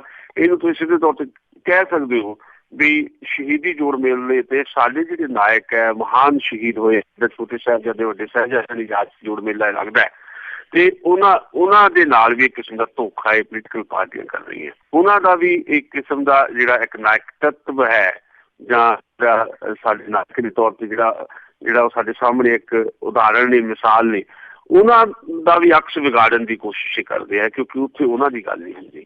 ਉਹਨਾਂ ਦੇ ਨਾਂ ਦੇ ਉੱਤੇ ਵੋਟ ਪੋਲੀਟਿਕਸ ਘਟੀਆ ਕਿਸਮ ਦੀ ਕੀਤੀ ਜਾਂਦੀ ਹੈ। ਇਸ ਗੱਲ ਨੂੰ ਪੰਜਾਬ ਦੇ ਲੋਕਾਂ ਨੂੰ ਹੌਲੀ ਹੌਲੀ ਸਮਝਣਾ ਪਏਗਾ ਵੀ ਅਸਲ ਦੇ ਵਿੱਚ ਹੋ ਕੀ ਹੈ। ਜੋ ਹੋਣਾ ਚਾਹੀਦਾ ਉਹਦੀ ਥਾਂ ਦੇ ਉੱਤੇ ਚੋਣ ਪੋਲੀਟਿਕਸ ਕੀਤੀ ਜਾਂਦੀ ਹੈ ਤੇ ਇੱਕ ਦੂਜੇ ਉੱਤੇ ਦੂਸ਼ਣਬਾਜ਼ੀ ਕੀਤੀ ਜਾਂਦੀ ਹੈ। ਇਹ ਅੱਜ ਦੀ ਭਾਰਤੀ ਸਿਆਸਤ ਦਾ ਵੀ ਤੇ ਖਾਸ ਤੌਰ ਦੇ ਉੱਤੇ ਜਦੋਂ ਪੰਜਾਬ ਦੇ ਹਵਾਲੇ ਨਾਲ ਗੱਲ ਕਰ ਰਹੇ, ਪੰਜਾਬ ਦੀ ਸਿਆਸਤ ਦਾ ਵੀ ਜਿਹੜਾ ਬਿਲਕੁਲ ਇੱਕ ਖੁਰਦਰਾ ਸੱਚ ਸਾਡੇ ਸਾਹਮਣੇ ਹੈ। ਇਹਦੇ ਤੋਂ ਅਸੀਂ ਅੰਦਾਜ਼ਾ ਲਾ ਸਕਦੇ ਹਾਂ ਕਿ ਅਸੀਂ ਕਿੱਧਰ ਨੂੰ ਜਾ ਰਹੇ ਹਾਂ। ਜੀ ਅੱਜ ਜੀ ਤੇ ਭਾਜਪਾ ਦੀ ਗੱਲ ਕੀਤੀ ਸੀ ਕਿ ਉਹਨਾਂ ਦੀ ਹਜੇ ਇੱਕ ਵੀ ਸੂਚੀ ਨਹੀਂ ਆਈ। ਹਾਂ, ਦੂਸਰੀ ਗੱਲ ਸੀ ਭਾਰਤੀ ਜਨਤਾ ਪਾਰਟੀ ਦੀ। ਦੇਖੋ, ਸਭ ਤੋਂ ਜ਼ਿਆਦਾ ਸੰਕਟ ਤਾਂ ਵੈਸੇ ਸਾਰੀਆਂ ਪਾਰਟੀਆਂ ਹੈਗੀਆਂ, ਸਾਰੀਆਂ ਦੀਆਂ ਲਿਸਟਾਂ ਹਾਲੇ ਪੂਰੀ ਤਰ੍ਹਾਂ ਮੁਕੰਮਲ ਸਾਡੇ ਸਾਹਮਣੇ ਨਹੀਂ, ਪਰ ਇਹਦੇ 'ਚ ਆਮ ਆਦਮੀ ਪਾਰਟੀ ਖਾਸੀ ਲੀਡ ਲੈ ਗਈ ਹੈ। ਆਮ ਆਦਮੀ ਪਾਰਟੀ ਨੇ ਆਪਣੇ ਲਗਭਗ ਉਮੀਦਵਾਰ ਐਲਾਨ ਦਿੱਤੇ ਹੈ, ਕੁਝ ਕੁ ਉਮੀਦਵਾਰ ਉਹਨਾਂ ਦੇ ਰਹਿ ਗਏ। ਪਰ ਭਾਰਤੀ ਜਨਤਾ ਪਾਰਟੀ ਦੀ ਦਿੱਕਤ ਕਾਫੀ ਬੜੀ ਹੋਈ ਹੈ। ਉਸ ਦੀ ਵੀ ਦਿੱਕਤ ਹੈ, ਕਾਂਗਰਸ ਦੇ ਵੀ ਕਾਫੀ ਉਮੀਦਵਾਰ ਹਾਲੇ ਰਹਿੰਦੇ ਆ, ਅਕਾਲੀ ਦਲ ਦੇ ਥੋੜ੍ਹੇ ਉਮੀਦਵਾਰ ਰਹਿੰਦੇ ਆ। ਪਰ ਭਾਰਤੀ ਜਨਤਾ ਪਾਰਟੀ ਦੀ ਦਿੱਕਤ ਪਹਿਲੀ ਵਾਰ ਦੇਖਣ 'ਚ ਆ ਰਹੀ ਹੈ। ਦੋ ਤਿੰਨ ਗੱਲਾਂ ਪਹਿਲੀ ਵਾਰ ਦੇਖਣ 'ਚ ਆ ਰਹੀਆਂ ਪੰਜਾਬ ਦੀ ਪੋਲੀਟਿਕਸ ਦੇ ਵਿੱਚ। ਇੱਕ ਤਾਂ ਇਹੀ ਭਾਰਤੀ ਜਨਤਾ ਪਾਰਟੀ ਦੀ ਦਿੱਕਤ ਹੈ ਕਿ ਭਾਰਤੀ ਜਨਤਾ ਪਾਰਟੀ ਦੇ ਉਮੀਦਵਾਰ ਸਾਡੇ ਸਾਹਮਣੇ ਨਹੀਂ ਹੈ। ਅਸਲ ਦੇ ਵਿੱਚ ਸੀਟਾਂ ਤੇਈ ਹੈ, ਸੀਟਾਂ ਤਾਂ ਹੋਰ ਵੀ ਤਰ੍ਹਾਂ ਮੰਗਣ ਨੂੰ ਫਿਰਦੇ ਸੀ। ਸੀਟਾਂ ਉਹਨਾਂ ਦੇ ਕੋਲ ਤੇਈ ਹੈ ਤੇ ਸੀਟਾਂ ਮੰਗਣ ਨੂੰ ਭਾਵੇਂ ਹੋਰ ਵੀ ਉਹ ਮੰਗਦੇ ਸੀ, ਪਰ ਕੈਂਡੀਡੇਟ ਉਹਨਾਂ ਨੂੰ ਲੱਭ ਨਹੀਂ ਰਹੇ, ਉਮੀਦਵਾਰ ਉਹਨਾਂ ਨੂੰ ਲੱਭ ਨਹੀਂ ਰਹੇ ਜਿਹੜੇ ਸੱਚਮੁੱਚ ਕੈਪੇਬਲ ਹੋਣ। ਇਸ ਕਰਕੇ ਦਿੱਕਤ ਬਣੀ ਹੋਈ ਹੈ ਤੇ ਕੁਝ ਥਾਵਾਂ ਦੇ ਉੱਤੇ ਪ੍ਰੋਬਲਮ ਹੈ, ਜਿੱਦਾਂ ਸਤਪਾਲ ਗੋਸਾਈ ਹੈ। ਸਤਪਾਲ ਗੋਸਾਈ ਜਿਹੜੇ ਹੈ ਉਹਨਾਂ ਨੂੰ ਟਿਕਟ ਐਤਕੀ ਨਹੀਂ ਦਿੱਤੀ ਜਾਣੀ, ਮੰਤਰੀ ਵੀ ਹੈ, ਕਿਉਂਕਿ ਉਹਨਾਂ ਦੀ ਉਮਰ 76 ਸਾਲ ਹੋ ਗਈ ਹੈ ਤੇ ਭਾਰਤੀ ਜਨਤਾ ਪਾਰਟੀ ਨੇ ਕਿਹਾ ਵੀ ਅਸੀਂ 75 ਸਾਲ ਤੋਂ ਜ਼ਿਆਦਾ ਜਿਹੜੇ ਉਮਰ ਦੇ ਲੋਕ ਹੈ ਉਹਨਾਂ ਨੂੰ ਟਿਕਟਾਂ ਨਹੀਂ ਦੇਣੀਆਂ। ਜਿਹੜੀ ਸਤਪਾਲ ਗੋਸਾਈ ਦੀ ਦਿੱਕਤ ਬਣੀ ਹੋਈ, ਉਹ ਕੋਸ਼ਿਸ਼ ਕਰਦੇ ਵੀ ਮੈਨੂੰ ਟਿਕਟ ਮਿਲੇ, ਪਰ ਉੱਥੇ ਉਹਨਾਂ ਦੇ ਬੇਟੇ ਟਿਕਟ ਦਿੱਤੀ ਜਾਏਗੀ ਜਾਂ ਕਿ ਉਹਦੇ ਪਰਿਵਾਰ ਦੇ ਕਿਸੇ ਮੈਂਬਰ ਨੂੰ ਟਿਕਟ ਦਿੱਤੀ ਜਾਏਗੀ। ਸੋ ਇਸ ਤਰ੍ਹਾਂ ਦੀਆਂ ਪ੍ਰੋਬਲਮ ਨੂੰ ਫੇਸ ਕਰ ਰਹੀ ਹੈ ਭਾਰਤੀ ਜਨਤਾ ਪਾਰਟੀ। ਉਹਨਾਂ ਕੋਲ ਅਸਲ ਕੈਪੇਬਲ ਕੈਂਡੀਡੇਟਸ ਹੀ ਨਹੀਂ ਹੈ ਤੇ ਇਸ ਮਾਹੌਲ ਦੇ ਵਿੱਚ ਬਹੁਤ ਹੀ ਕਹਿ ਲਓ ਵੀ ਸੀ ਗ੍ਰੇਡ ਦੇ, ਡੀ ਗ੍ਰੇਡ ਦੇ ਜਿਹੜੇ ਲੋਕ ਹੋਣਗੇ ਭਾਰਤੀ ਜਨਤਾ ਪਾਰਟੀ ਦੇ, ਉਹ ਢਾਹ ਲਾਉਣ ਦੀ ਕੋਸ਼ਿਸ਼ ਕਰਨਗੇ ਕਿ ਟਿਕਟਾਂ ਨੂੰ ਮਿਲ ਜਾਣ ਤੇ ਭਾਰਤੀ ਜਨਤਾ ਪਾਰਟੀ ਦੇ ਅੰਦਰ ਵੀ ਇਹਦੇ ਕਰਕੇ ਕਲੇਸ਼ ਮਚੇਗਾ। ਸੋ ਜਿਹੜਾ ਕਲੇਸ਼ ਅਸੀਂ ਕਾਂਗਰਸ ਪਾਰਟੀ 'ਚ ਦੇਖ ਰਹੇ ਹਾਂ ਵੀ ਲਿਸਟ ਹਾਲੇ ਦੂਜੀ ਜਾਰੀ ਹੋਈ ਹੈ ਤੇ ਉਹਦੇ ਬਾਵਜੂਦ ਵੀ ਇੰਨੇ ਬਾਗੀ ਸਾਡੇ ਸਾਹਮਣੇ ਹੈ। ਜਿਹੜਾ ਕਲੇਸ਼ ਅਸੀਂ ਸ਼੍ਰੋਮਣੀ ਅਕਾਲੀ ਦਲ 'ਚ ਦੇਖ ਰਹੇ ਹਾਂ ਵੀ ਉਹਨਾਂ ਦੀ ਲਿਸਟ ਦੇ ਵਿੱਚ ਕਾਫੀ ਉਮੀਦਵਾਰ ਹੈ, ਪਰ ਉੱਥੇ ਬਾਗੀ ਬਹੁਤ ਸਾਰੇ ਦਿਖਾਈ ਦੇ ਰਹੇ ਆ ਤੇ ਕੁਝ ਲੋਕ ਤਾਂ ਇਹ ਕਹਿ ਕੇ ਕਿ ਅਕਾਲੀ ਦਲ ਡੁੱਬਦਾ ਜਾ ਰਿਹਾ, ਛਾਲਾ ਮਾਰ ਕੇ ਕਾਂਗਰਸ ਜਾ ਵੜਿਆ, ਕੁਝ ਆਮ ਆਦਮੀ ਪਾਰਟੀ ਪਹਿਲਾਂ ਜਾ ਚੁੱਕੇ ਆ। ਇਹੀ ਕਲੇਸ਼ ਜਿਹੜਾ ਆਮ ਆਦਮੀ ਪਾਰਟੀ 'ਚ ਪਿਆ ਹੋਇਆ, ਉੱਥੇ ਟਿਕਟਾਂ ਨਹੀਂ ਆ ਰਹੀਆਂ। ਅੱਜ ਵੀ ਇੱਕ ਦਲਿਤ ਲੀਡਰ ਦਾ ਮੈਂ ਬਿਆਨ ਪੜ੍ਹ ਰਿਹਾ ਸੀ, ਆਮ ਆਦਮੀ ਪਾਰਟੀ ਦੇ ਵਿੱਚ ਜਿਹੜਾ ਹੁਸ਼ਿਆਰਪੁਰ ਜ਼ੋਨ ਦੇ ਇੰਚਾਰਜ ਹੈ ਦਲਿਤ ਆਗੂ ਨੇ ਤੇ SC ਸੈੱਲ ਦੇ ਉਪ ਪ੍ਰਧਾਨ ਹੈ ਤਰਸੇਮ ਸਿੰਘ ਗੰਧੇ, ਉਹਨਾਂ ਨੇ ਅੱਜ ਦੋਸ਼ ਲਾ ਦਿੱਤਾ ਕਿ ਅਰਵਿੰਦ ਕੇਜਰੀਵਾਲ ਨੂੰ ਚਿੱਠੀ ਲਿਖੀ ਉਹਨਾਂ ਨੇ, ਕਹਿੰਦੇ ਵੀ ਪੰਜਾਬ ਦੇ ਵਿੱਚ ਮੈਨੂੰ ਟਿਕਟ ਦੇਣ ਵਾਸਤੇ 1 ਕਰੋੜ ਰੁਪਏ ਮੰਗਿਆ ਗਿਆ। ਸੋ ਇਸ ਤਰ੍ਹਾਂ ਦੇ ਦੋਸ਼ ਆਮ ਆਦਮੀ ਪਾਰਟੀ ਵੀ ਬਰਦਾਸ਼ਤ ਕਰ ਰਹੀ ਹੈ। ਸੇਮ ਇਸੇ ਤਰ੍ਹਾਂ ਦੇ ਦੋਸ਼ ਜਿਹੜੇ ਆ ਜਾਂ ਅੰਦਰੂਨੀ ਕਲੇਸ਼ ਮਚਣ ਵਾਲਾ ਹੈ ਭਾਰਤੀ ਜਨਤਾ ਪਾਰਟੀ 'ਚ ਜਦੋਂ ਉਹ ਸੂਚੀ ਪਹਿਲੀ ਆਪਣੀ ਜਾਰੀ ਕਰਨਗੇ। ਉਹਨਾਂ ਦੇ ਬਹੁਤੇ ਉਮੀਦਵਾਰ ਵੀ ਨਹੀਂ, ਪਰ ਫਿਰ ਵੀ ਉਹ ਸੂਚੀ ਨਹੀਂ ਜਾਰੀ ਕਰ ਪਾ ਰਹੇ ਤਾਂ ਤੁਸੀਂ ਦੇਖ ਸਕਦੇ ਹੋ ਵੀ ਕਿੰਨੇ ਵੱਡੇ ਸੰਕਟ 'ਚੋਂ ਗੁਜ਼ਰ ਰਹੀ ਹੈ ਭਾਰਤੀ ਜਨਤਾ ਪਾਰਟੀ ਦਾ ਪੰਜਾਬ ਯੂਨਿਟ। ਜੀ ਬਿਲਕੁਲ ਤੁਸੀਂ ਆਮ ਆਦਮੀ ਪਾਰਟੀ ਦੀ ਗੱਲ ਕੀਤੀ ਹੈ, ਪਰ ਹੈਰਾਨਗੀ ਇੱਕ ਇਸ ਗੱਲ ਦੀ ਜ਼ਰੂਰ ਹੁੰਦੀ ਆ ਕਿ 2 ਕਰੋੜ ਕਿਉਂ ਨਹੀਂ ਮੰਗਦੇ ਜਾਂ 1.5 ਕਰੋੜ ਕਿਉਂ ਨਹੀਂ ਮੰਗਦੇ, ਬਸ 1 ਕਰੋੜ ਤੇ ਹੀ ਉਹ ਅਟਕੇ ਹੋਏ ਆ। ਤੇ ਉਹ ਪਤਾ ਨਹੀਂ ਹੁਣ ਕਿੰਨਾ ਕੁ ਉਹਨਾਂ ਨੂੰ ਮਿਲਿਆ। ਤੇ ਅੱਗੇ ਆਪਾਂ ਗੱਲ ਕਰਦੇ ਹਾਂ ਜੀ, ਪਰਿਵਾਰ ਟੁੱਟ ਰਹੇ ਆ। ਇਹ ਕੁਰਸੀ ਇਸ ਤਰ੍ਹਾਂ ਦੀ ਚੀਜ਼ ਆ ਕਿ ਕੁਰਸੀ ਦੀ ਖਾਤਰ ਜਿਨ੍ਹਾਂ ਨੂੰ ਟਿਕਟਾਂ ਨਹੀਂ ਮਿਲ ਰਹੀਆਂ, ਕਿਸੇ ਭਰਾ ਨੂੰ ਮਿਲ ਗਈ, ਕਿਸੇ ਭੈਣ ਨੂੰ ਮਿਲ ਗਈ, ਤੇ ਉਹ ਪਰਿਵਾਰ ਹੀ ਆਪੋ ਆਪਣੀਆਂ ਕੁਰਸੀਆਂ ਲੈ ਕੇ ਘੁੰਮ ਰਹੇ ਆ। ਬਹੁਤ ਇੰਪੋਰਟੈਂਟ ਸਵਾਲ ਹੈ ਤੁਹਾਡਾ। ਅਸਲ ਦੇ ਵਿੱਚ ਜਿਹੜੀ ਸਿਆਸਤ ਹੈ, ਕਿਉਂਕਿ ਅਸੀਂ ਸ਼ੁਰੂ ਤੋਂ ਇਹ ਗੱਲ ਕਰਦੇ ਆਏ ਹਾਂ ਕਿ ਅਸੀਂ ਇਸ ਗੱਲ ਦੀ ਧਾਰਨੀ ਹੈ ਵੀ ਸਿਆਸਤ ਦੇ ਵਿੱਚ, ਪੋਲੀਟਿਕਸ ਦੇ ਵਿੱਚ ਸਹਿਜ ਵੀ ਚਾਹੀਦਾ ਹੈ, ਪੋਲੀਟਿਕਸ ਦੇ ਵਿੱਚ ਸੋਝ ਵੀ ਚਾਹੀਦਾ ਹੈ, ਪੋਲੀਟਿਕਸ ਦੇ ਵਿੱਚ ਕਮਿਟਮੈਂਟਸ ਵੀ ਚਾਹੀਦੀਆਂ, ਪੋਲੀਟਿਕਸ ਦੇ ਵਿੱਚ ਤੁਹਾਡੀ ਇੱਕ ਆਈਡੀਓਲੋਜੀ ਵੀ ਚਾਹੀਦੀ ਹੈ, ਤੇ ਪੋਲੀਟਿਕਸ ਵਿੱਚ ਡਿਸਿਪਲਿਨ ਵੀ ਚਾਹੀਦਾ ਹੈ। ਇਹ ਚੀਜ਼ਾਂ ਜਿਸ ਵੀ ਪੋਲੀਟੀਕਲ ਪਾਰਟੀ ਦੇ ਕੋਲ ਹੋਣਗੀਆਂ, ਉਹਦੀ ਉਮਰ ਵੀ ਜ਼ਿਆਦਾ ਹੋਏਗੀ ਤੇ ਉਹ ਭਾਵੇਂ ਸਲੋ ਹੀ ਸਹੀ ਪਰ ਬਿਹਤਰ ਕਾਰਗੁਜ਼ਾਰੀ ਕਰੇਗੀ। ਤੇ ਪਿਛਲੇ ਲੰਮੇ ਸਮੇਂ 'ਚ ਅਸੀਂ ਇਹ ਗੱਲ ਦੇਖੀ ਹੈ। ਅੱਜ ਤੋਂ 40 ਸਾਲ ਪਹਿਲਾਂ ਜੇ ਤੁਸੀਂ ਦੇਖੋ ਭਾਰਤੀ ਸਿਆਸਤ ਦਾ ਸੀਨ, ਤੁਹਾਨੂੰ ਫਿਰ ਵੀ ਇਹ ਜਿਹੜੀਆਂ ਚੀਜ਼ਾਂ ਦਾ ਜ਼ਿਕਰ ਮੈਂ ਕੀਤਾ, ਇਹ ਲਗਭਗ ਸਾਰੀਆਂ ਪਾਰਟੀਆਂ ਦੇ ਥੋੜੇ ਬਹੁਤ ਫਰਕ ਦੇ ਨਾਲ ਦਿਖਾਈ ਦਿੰਦੀਆਂ ਸੀ। ਖਾਸ ਤੌਰ ਉੱਤੇ ਭਾਰਤੀ ਜਨਤਾ ਪਾਰਟੀ ਨੂੰ ਤਾਂ ਇਹ ਕਿਹਾ ਜਾਂਦਾ ਸੀ, ਕਮਿਊਨਿਸਟ ਪਾਰਟੀਆਂ ਨੂੰ ਤੇ ਭਾਰਤੀ ਜਨਤਾ ਪਾਰਟੀ ਨੂੰ, ਵੀ ਇਹ ਦੋਵੇਂ ਪਾਰਟੀਆਂ ਇੱਕ ਦੂਜੇ ਦੀਆਂ ਸਿਰੇ ਦੀਆਂ ਵਿਰੋਧੀ ਜਾਂ ਧੁਰ ਵਿਰੋਧੀ ਪਾਰਟੀਆਂ। ਪਰ ਇਹ ਦੋਨੋਂ ਪਾਰਟੀਆਂ ਜਿਹੜੀਆਂ ਆ, ਇਹਨਾਂ ਦੋਨਾਂ ਪਾਰਟੀਆਂ ਦੇ ਕੋਲ, ਖੱਬੀਆਂ ਪਾਰਟੀਆਂ ਤੇ ਭਾਰਤੀ ਜਨਤਾ ਪਾਰਟੀ, ਇਹਨਾਂ ਕੋਲ ਆਈਡੀਓਲੋਜੀ ਵੀ ਹੈ, ਭਾਵੇਂ ਇੱਕ ਦੂਜੇ ਦੇ ਬਹੁਤ ਸਿਰੇ ਦੇ ਵਿਰੋਧੀ ਆਈਡੀਓਲੋਜੀ ਵਾਲੇ ਲੋਕ ਨੇ, ਤੇ ਪਰ ਨਾਲ ਦੀ ਨਾਲ ਅਨੁਸ਼ਾਸਨ ਵੀ ਹੈ। ਕਮਿਊਨਿਸਟ ਪਾਰਟੀਆਂ ਭਾਰਤੀ ਪੋਲੀਟਿਕਸ ਦੇ ਵਿੱਚੋਂ ਹੌਲੀ ਹੌਲੀ ਗੈਰ ਪ੍ਰਸੰਗਿਕ ਹੁੰਦੀਆਂ ਜਾ ਰਹੀਆਂ। ਇਹ ਇੱਕ ਵੱਖਰਾ ਵਿਸ਼ਾ, ਇਹਦੇ ਤੇ ਕਦੇ ਆਪਾਂ ਚਰਚਾ ਕਰਾਂਗੇ। ਤੇ ਭਾਰਤੀ ਜਨਤਾ ਪਾਰਟੀ ਇਸ ਵੇਲੇ ਮੁੱਖ ਧਾਰਾ ਦੀ ਪਾਰਟੀ ਹੈ। ਉਹਦੇ ਬਾਵਜੂਦ ਕਮਿਊਨਿਸਟ ਪਾਰਟੀਆਂ ਭਾਵੇਂ ਗੈਰ ਪ੍ਰਸੰਗਿਕ ਹੋ ਰਹੀਆਂ, ਪਰ ਉਹਨਾਂ 'ਚ ਆਈਡੀਓਲੋਜੀ ਤੇ ਉਹਨਾਂ 'ਚ ਅਨੁਸ਼ਾਸਨ ਤੇ ਉਹਨਾਂ 'ਚ ਕਮਿਟਮੈਂਟ ਜਿਹੜੀ ਹੈ ਉਹ ਸਾਨੂੰ ਹਾਲੇ ਵੀ ਦਿਖਾਈ ਦੇ ਰਹੀ ਹੈ। ਕਰਪਸ਼ਨ ਵੀ ਹੈ ਨਹੀਂ ਉੱਥੇ। ਪਰ ਭਾਰਤੀ ਜਨਤਾ ਪਾਰਟੀ ਜਿਹਦੇ 'ਚ ਸਾਰਾ ਕੁਝ ਹੁੰਦਾ ਸੀ, ਉਹ ਤੋਂ ਗਵਾਚ ਗਿਆ। ਵਿਸ਼ਾ ਬਹੁਤ ਲੰਮਾ, ਇਹਦੇ ਤੇ ਵੱਖਰੀ ਗੱਲ ਕਰਨੀ ਆਪਾਂ ਕਿਸੇ ਦਿਨ। ਪਰ ਮੈਂ ਇਸ ਕਰਕੇ ਗੱਲ ਕਰ ਰਿਹਾ ਵੀ ਜਿਹੜਾ ਤੁਸੀਂ ਪਰਿਵਾਰਾਂ ਦੀ ਗੱਲ ਕੀਤੀ, ਉਹਦਾ ਕਾਰਨ ਇਹੀ ਹੈ, ਪਰਿਵਾਰ ਟੁੱਟਣ ਦਾ ਕਾਰਨ ਇਹੀ ਹੈ। ਭਾਰਤੀ ਜਨਤਾ ਪਾਰਟੀ 'ਚ ਅੱਜ ਹਰ ਤਰ੍ਹਾਂ ਦੀ ਉਹ ਬਿਮਾਰੀ ਹੈ ਜਿਹੜੀ ਬਿਮਾਰੀ ਕਾਂਗਰਸ ਪਾਰਟੀ ਨੂੰ ਚੁੰਬੜੀ ਹੋਈ ਹੈ। ਇਹ 40 ਸਾਲ ਤੋਂ ਬਾਅਦ, 40 ਸਾਲ ਪਹਿਲਾਂ ਸਾਰਾ ਕੁਝ ਠੀਕ ਸੀ। 40 ਸਾਲ ਪਹਿਲਾਂ, ਮੈਂ ਅੱਗੇ ਵੀ ਇੱਕ ਲਫ਼ਜ਼ ਕਹਿੰਦਾ ਹੁੰਦਾ, 40 ਸਾਲ ਪਹਿਲਾਂ ਭਾਰਤ ਦੀ ਸਿਆਸਤ, ਕਿਸੇ ਵੀ ਧਿਰ ਦੀ ਸਿਆਸਤ ਹੋਵੇ, ਚਾਹੇ ਉਹ ਕਮਿਊਨਿਸਟ ਹੋਣ, ਚਾਹੇ ਉਹ ਬੀਜੇਪੀ ਵਾਲੇ ਹੋਣ, ਸੰਘ ਹੁੰਦਾ ਸੀ, ਜਨਸੰਘ ਕਹਿੰਦੇ ਸੀ ਉਦੋਂ ਬੀਜੇਪੀ ਨੂੰ, ਬੀਜੇਪੀ ਬਾਅਦ 'ਚ ਬਣੀ ਹੈ, ਤੇ ਚਾਹੇ ਉਹ ਜਨਤਾ ਪਾਰਟੀ ਆਈ ਹੋਵੇ, ਕਾਂਗਰਸ ਹੋਵੇ, ਇਹਨਾਂ 'ਚ ਸਿਆਸਤ ਨੂੰ ਇੱਕ ਮਿਸ਼ਨ ਦੇ ਤੌਰ ਤੇ ਲੋਕ ਆਉਂਦੇ ਸੀ, ਇਹਦੇ 'ਚ ਆਉਂਦੇ ਸੀ ਪੋਲੀਟੀਕਲ ਪਾਰਟੀਆਂ ਕੰਮ ਕਰਨ ਵਾਸਤੇ। ਅੱਜ ਸਿਆਸਤ ਮਿਸ਼ਨ ਨਹੀਂ, ਅੱਜ ਕਮਿਸ਼ਨ ਹੈ। ਇਸ ਕਰਕੇ ਜਦੋਂ ਤੁਹਾਡੇ ਕੋਲ ਆਈਡੀਓਲੋਜੀ ਨਾ ਰਹੇ ਕਿਸੇ ਵੀ ਪਾਰਟੀ, ਕੋਈ ਵੀ ਪਾਰਟੀ, ਮੈਂ ਆਮ ਆਦਮੀ ਪਾਰਟੀ ਬਾਰੇ ਵੀ ਬਾਰ-ਬਾਰ ਇਹ ਗੱਲ ਕੀਤੀ ਹੈ, ਸਾਡੇ ਕੋਈ ਦੋਸਤ ਇਸ ਗੱਲੋਂ ਨਾਰਾਜ਼ ਵੀ ਹੋ ਜਾਂਦੇ ਆ ਕਿ ਖਬਰੇ ਮੈਂ ਆਮ ਆਦਮੀ ਪਾਰਟੀ ਦੀ ਇਸ ਕਰਕੇ ਨੁਕਤਾਚੀਨੀ ਕਰਦਾ ਵੀ ਆਮ ਆਦਮੀ ਪਾਰਟੀ ਇੱਕ ਬਦਲ ਆ ਰਿਹਾ, ਖਬਰੇ ਸਾਨੂੰ ਬਦਲ ਜਿਹੜਾ ਪਸੰਦ ਨਹੀਂ ਹੈ, ਅਸੀਂ ਖੁਦ ਬਦਲ ਦੇ ਹਾਮੀ ਹਾਂ। ਪਰ ਮੈਂ ਆਮ ਆਦਮੀ ਪਾਰਟੀ ਨੂੰ ਅਗਾਹ ਕਰਨਾ ਚਾਹੁੰਦਾ, ਆਮ ਆਦਮੀ ਪਾਰਟੀ ਦੀ ਲੀਡਰਸ਼ਿਪ ਨੂੰ ਅਗਾਹ ਕਰਨਾ ਚਾਹੁੰਦਾ, ਆਮ ਆਦਮੀ ਪਾਰਟੀ ਦੇ ਲੋਕਾਂ ਨੂੰ ਇਹ ਕਹਿਣਾ ਚਾਹੁੰਦਾ ਕਿ ਤੁਹਾਡੇ 'ਚ ਲੋਕਾਂ ਨੇ ਯਕੀਨ ਪ੍ਰਗਟ ਕੀਤਾ, ਪਰ ਉਹਦੇ ਬਾਵਜੂਦ ਵੀ ਤੁਸੀਂ ਸਾਰਾ ਕੁਝ ਉਹੀ ਕੁਝ ਕਰ ਰਹੇ ਹੋ ਜੋ ਰਵਾਇਤੀ ਪਾਰਟੀਆਂ ਕਰ ਰਹੀਆਂ, ਅਕਾਲੀ ਕਰ ਰਹੇ, ਬੀਜੇਪੀ ਵਾਲੇ ਕਰ ਰਹੇ ਜਾਂ ਕਾਂਗਰਸ ਕਰ ਰਹੀ ਹੈ। ਇਸ ਕਰਕੇ ਬਚਣ ਦੀ ਜ਼ਰੂਰਤ ਹੈ। ਉਹ ਹੁਣ ਮੈਂ ਜਿਹੜੀ ਗੱਲ ਲਿਆਉਣੀ ਚਾਹੁੰਦਾ ਵੀ ਕਿਸੇ ਵੀ ਪੋਲੀਟੀਕਲ ਪਾਰਟੀ ਕੋਲ 3-4 ਗੱਲਾਂ ਹੈ ਨਹੀਂ ਇਸ ਵੇਲੇ, ਜਿਹੜੀਆਂ ਕਿਸੇ ਵੀ ਇੱਕ ਸਿਆਣੀ, ਸਮਝਦਾਰ ਤੇ ਇੱਕ ਕਹਿ ਲਓ ਵੀ ਲੋਕਾਂ ਪ੍ਰਤੀ ਪੋਜ਼ਿਟਿਵ ਰੁਖ ਰੱਖਣ ਵਾਲੀ ਪਾਰਟੀ ਕੋ ਹੋਣੀਆਂ ਚਾਹੀਦੀਆਂ। ਉਹ 3-4 ਗੱਲਾਂ ਮੈਂ ਦੁਹਰਾ ਦਿੰਦਾ। ਨਾ ਆਈਡੀਓਲੋਜੀ ਹੈ, ਨਾ ਡਿਸਿਪਲਿਨ ਹੈ। ਆਈਡੀਓਲੋਜੀ ਦੇ ਨਾਲ ਹੀ ਡਿਸਿਪਲਿਨ ਹੁੰਦਾ, ਨਾ ਕਮਿਟਮੈਂਟ ਹੈ ਕਿਸੇ ਕਿਸਮ ਦੀ, ਨਾ ਆਨੈਸਟੀ ਹੈ। ਇਹ ਗੱਲਾਂ ਹੈ ਨਹੀਂ ਕਿਸੇ ਵੀ ਪਾਰਟੀ ਕੋਲ। ਇਸ ਕਰਕੇ ਫਿਰ ਪਰਿਵਾਰ ਵੀ ਟੁੱਟਣਗੇ। ਜੋ ਉਹ ਗੱਲਾਂ ਹੀ ਹੈ ਨਹੀਂ ਤਾਂ ਫਿਰ ਭਾਈ ਪਿਓ ਪੁੱਤ ਵੀ ਲੜਨਗੇ। ਨਾਲੇ ਭਾਰਤੀ ਤਾਂ ਰਵਾਇਤ ਹੈ, ਭਾਰਤ ਦੇ ਵਿੱਚ ਤਾਂ ਇਹ ਰਵਾਇਤ ਹੈ ਵੀ ਇੱਥੇ ਤੁਸੀਂ ਮੁਗਲ ਕਾਲ ਦੇਖ ਲਓ, ਮੁਗਲ ਬਾਦਸ਼ਾਹਾਂ ਦੇ ਰਾਜ ਦੇਖ ਲਓ, ਉੱਥੇ ਬਹੁਤ ਸਾਰੇ ਤੁਹਾਨੂੰ ਏਦਾਂ ਦੀਆਂ ਮਿਸਾਲਾਂ ਮਿਲਣਗੀਆਂ। ਜਦੋਂ ਪੁੱਤ ਜਵਾਨ ਹੋਇਆ ਤੇ ਪੁੱਤ ਨੇ ਪਿਓ ਜਿਹੜਾ ਬਾਦਸ਼ਾਹ ਹੁੰਦਾ ਸੀ ਉਹਨੂੰ ਖੁਦ ਆਪਣੇ ਕੈਦਖਾਨੇ 'ਚ ਕੈਦ ਕਰ ਲਿਆ। ਕਤਲੋਗਾਰਤ ਹੁੰਦੀ ਰਹੀ ਹੈ। ਇਹ ਭਾਰਤੀ ਰਵਾਇਤ ਦੇ ਵਿੱਚ ਵੀ ਪਿਆ ਸਾਡੇ। ਪਰ ਹੁਣ ਅੱਜ ਦੀ ਪੋਲੀਟਿਕਸ ਜਿਹੜੀ ਆ ਇੰਨੀ ਜ਼ਿਆਦਾ ਗੰਦਲੀ ਹੋ ਚੁੱਕੀ ਹੈ, ਇੰਨੀ ਜ਼ਿਆਦਾ ਕਹਿ ਲਓ ਵੀ ਨਿੱਜ ਦੀ ਪੋਲੀਟਿਕਸ ਹੋ ਚੁੱਕੀ ਹੈ। ਜਦੋਂ ਪੋਲੀਟਿਕਸ ਸਮੂਹ ਦੀ ਨਾ ਰਵੇ, ਨਿੱਜ ਦੀ ਬਣ ਜਾਵੇ, ਉਦੋਂ ਇਹੀ ਕੁਝ ਹੋਣਾ। ਅੱਜ ਬਹੁਤ ਸਾਰੇ ਏਦਾਂ ਦੇ ਲੋਕ ਨੇ, ਖਾਸ ਤੌਰ ਤੇ ਕਾਂਗਰਸ ਦੇ ਟੱਬਰ ਏਦਾਂ ਦੇ ਆ। ਗੁਰਜੀਤ ਸਿੰਘ ਭੁੱਲਰ ਆ, ਕਾਂਗਰਸ ਦੇ 2 ਵਾਰੀ ਮੰਤਰੀ ਰਹੇ ਆ, ਉਹਨਾਂ ਨੂੰ ਟਿਕਟ ਨਹੀਂ ਮਿਲੀ, ਉਹਦੇ ਬੇਟੇ ਨੂੰ ਟਿਕਟ ਮਿਲ ਗਈ ਹੈ ਤੇ ਉਹਨੇ ਸੋਨੀਆ ਗਾਂਧੀ ਤੱਕ ਨੂੰ ਚਿੱਠੀ ਲਿਖਤੀ ਹੈ। ਉਹਦੇ ਦੂਜੇ ਮੁੰਡਾ ਬਾਗੀ ਲੈਣ ਨੂੰ ਫਿਰਦਾ। ਤੇ ਗੁਰਸ਼ੇਰ ਭੁੱਲਰ ਨੇ ਸੋਨੀਆ ਨੂੰ ਚਿੱਠੀ ਲਿਖੀ, ਟਿਕਟ ਤਾਂ ਮੈਨੂੰ ਦਿਓ, ਮੇਰੇ ਮੁੰਡੇ ਨੂੰ ਕਿਉਂ ਦਿੱਤੀ ਹੈ। ਏਦਾਂ ਹੀ ਰਜ਼ੀਆ ਸੁਲਤਾਨਾ ਜਿਹੜੀ ਆ ਮਲੇਰਕੋਟਲੇ ਤੋਂ ਆ, ਉਹ ਆਪਣੇ ਭਰਾ ਦੇ ਨਾਲ ਹੀ ਚੋਣ ਲੜ ਰਹੀ ਹੈ। ਲਗਭਗ ਦੇਖ ਲਓ ਵੀ ਰਜ਼ੀਆ ਸੁਲਤਾਨਾ ਕਾਂਗਰਸ ਨੂੰ ਲੜੇਗੀ ਤੇ ਜਿਹੜਾ ਉੱਥੇ ਆਮ ਆਦਮੀ ਪਾਰਟੀ ਦਾ ਕੈਂਡੀਡੇਟ ਅਰਸ਼ਦ ਡਾਲੀ ਆ, ਉਹਦਾ ਸਗਾ ਭਰਾ ਆ। ਤੇ ਇਸ ਤਰ੍ਹਾਂ ਦੇ ਬਹੁਤ ਸਾਰੇ ਕੇਸ ਹੈਗੇ। ਅਸ਼ਵਨੀ ਸ਼ੇਖੜੀ ਹੈ, ਅਸ਼ਵਨੀ ਸ਼ੇਖੜੀ ਦੀ ਟਿਕਟ ਜਿਹੜੀ ਹੈ ਉਹਨਾਂ ਨੂੰ ਨਹੀਂ ਮਿਲ ਪਾ ਰਹੀ। ਭਾਰਤੀ ਜਨਤਾ ਪਾਰਟੀ ਵੱਲੋਂ ਜੋ ਆ ਰਹੀਆਂ ਖਬਰਾਂ ਆ ਰਹੀਆਂ, ਤੇ ਉਹਨਾਂ ਦਾ ਜਿਹੜਾ ਕਹਿ ਲਓ ਵੀ ਇੰਦਰ ਸ਼ੇਖੜੀ ਜਿਹੜਾ ਆ, ਉਹਨਾਂ ਨੂੰ ਟਿਕਟ ਦੇਣ ਦੀ ਗੱਲ ਹੋ ਰਹੀ ਹੈ। ਕਾਂਗਰਸ ਦੀ ਇੱਕ ਵੱਡਾ ਜਿਹੜਾ ਕਹਿ ਲਓ ਵੀ ਗਰੁੱਪ ਹੈ, ਉਹਨਾਂ ਤੋਂ ਟਿਕਟ ਮੰਗ ਰਿਹਾ, ਉਹਨਾਂ ਦੀ ਟਿਕਟ ਮੰਗ ਰਿਹਾ। ਸੋ ਭੈਣਾਂ ਭਰਾਵਾਂ ਦੇ ਖਿਲਾਫ, ਪੁੱਤ ਪਿਓ ਦੇ ਖਿਲਾਫ ਤੇ ਭਰਾ ਦੇ ਖਿਲਾਫ ਲੜ ਰਹੇ ਨੇ ਪੰਜਾਬ 'ਚ। ਏਦਾਂ ਦੇ ਬਹੁਤ ਸਾਰੀਆਂ ਮਿਸਾਲਾਂ, ਮੈਂ ਇਕੱਲੇ ਨਾਂ ਨਹੀਂ ਦਿੰਦਾ, ਪਰ ਉਹਦਾ ਕਾਰਨ ਇਹੀ ਹੈ ਪਰਿਵਾਰਾਂ ਦੇ ਟੁੱਟਣ ਦਾ, ਵੀ ਕਿਸੇ ਵੀ ਪੋਲੀਟੀਕਲ ਪਾਰਟੀ ਦੇ ਕੋਲ ਹੁਣ ਜਿਹੜਾ ਆ ਸਮੂਹ ਦੀ ਪੋਲੀਟਿਕਸ ਨਹੀਂ ਹੈ, ਸਿਰਫ ਨਿੱਜ ਦੀ ਪੋਲੀਟਿਕਸ ਹੈ। ਜਦੋਂ ਤੁਸੀਂ ਆਪਣੇ ਬਾਰੇ ਹੀ ਸੋਚੋਗੇ ਸਿਰਫ, ਫਿਰ ਪੁੱਤ ਨਹੀਂ ਹੈ, ਭਰਾ ਨਹੀਂ ਹੈ, ਭੈਣ ਨਹੀਂ ਹੈ। ਇਹ ਕੁਝ ਪੰਜਾਬ ਦੀ ਪੋਲੀਟਿਕਸ ਦੇ ਵਿੱਚ ਵੀ ਹੋ ਰਿਹਾ ਜੀ। ਜੀ, ਤੇ ਅੱਗੇ ਆਪਾਂ ਗੱਲ ਕਰਦੇ ਹਾਂ ਆਮ ਆਦਮੀ ਪਾਰਟੀ ਦੀ। ਤੁਸੀਂ ਕੀਤੀ ਆ ਆਮ ਆਦਮੀ ਪਾਰਟੀ ਦਾ, ਇੱਕ ਵਾਰੀ ਹੋਰ ਗੱਲ ਕਰਦੇ ਹਾਂ।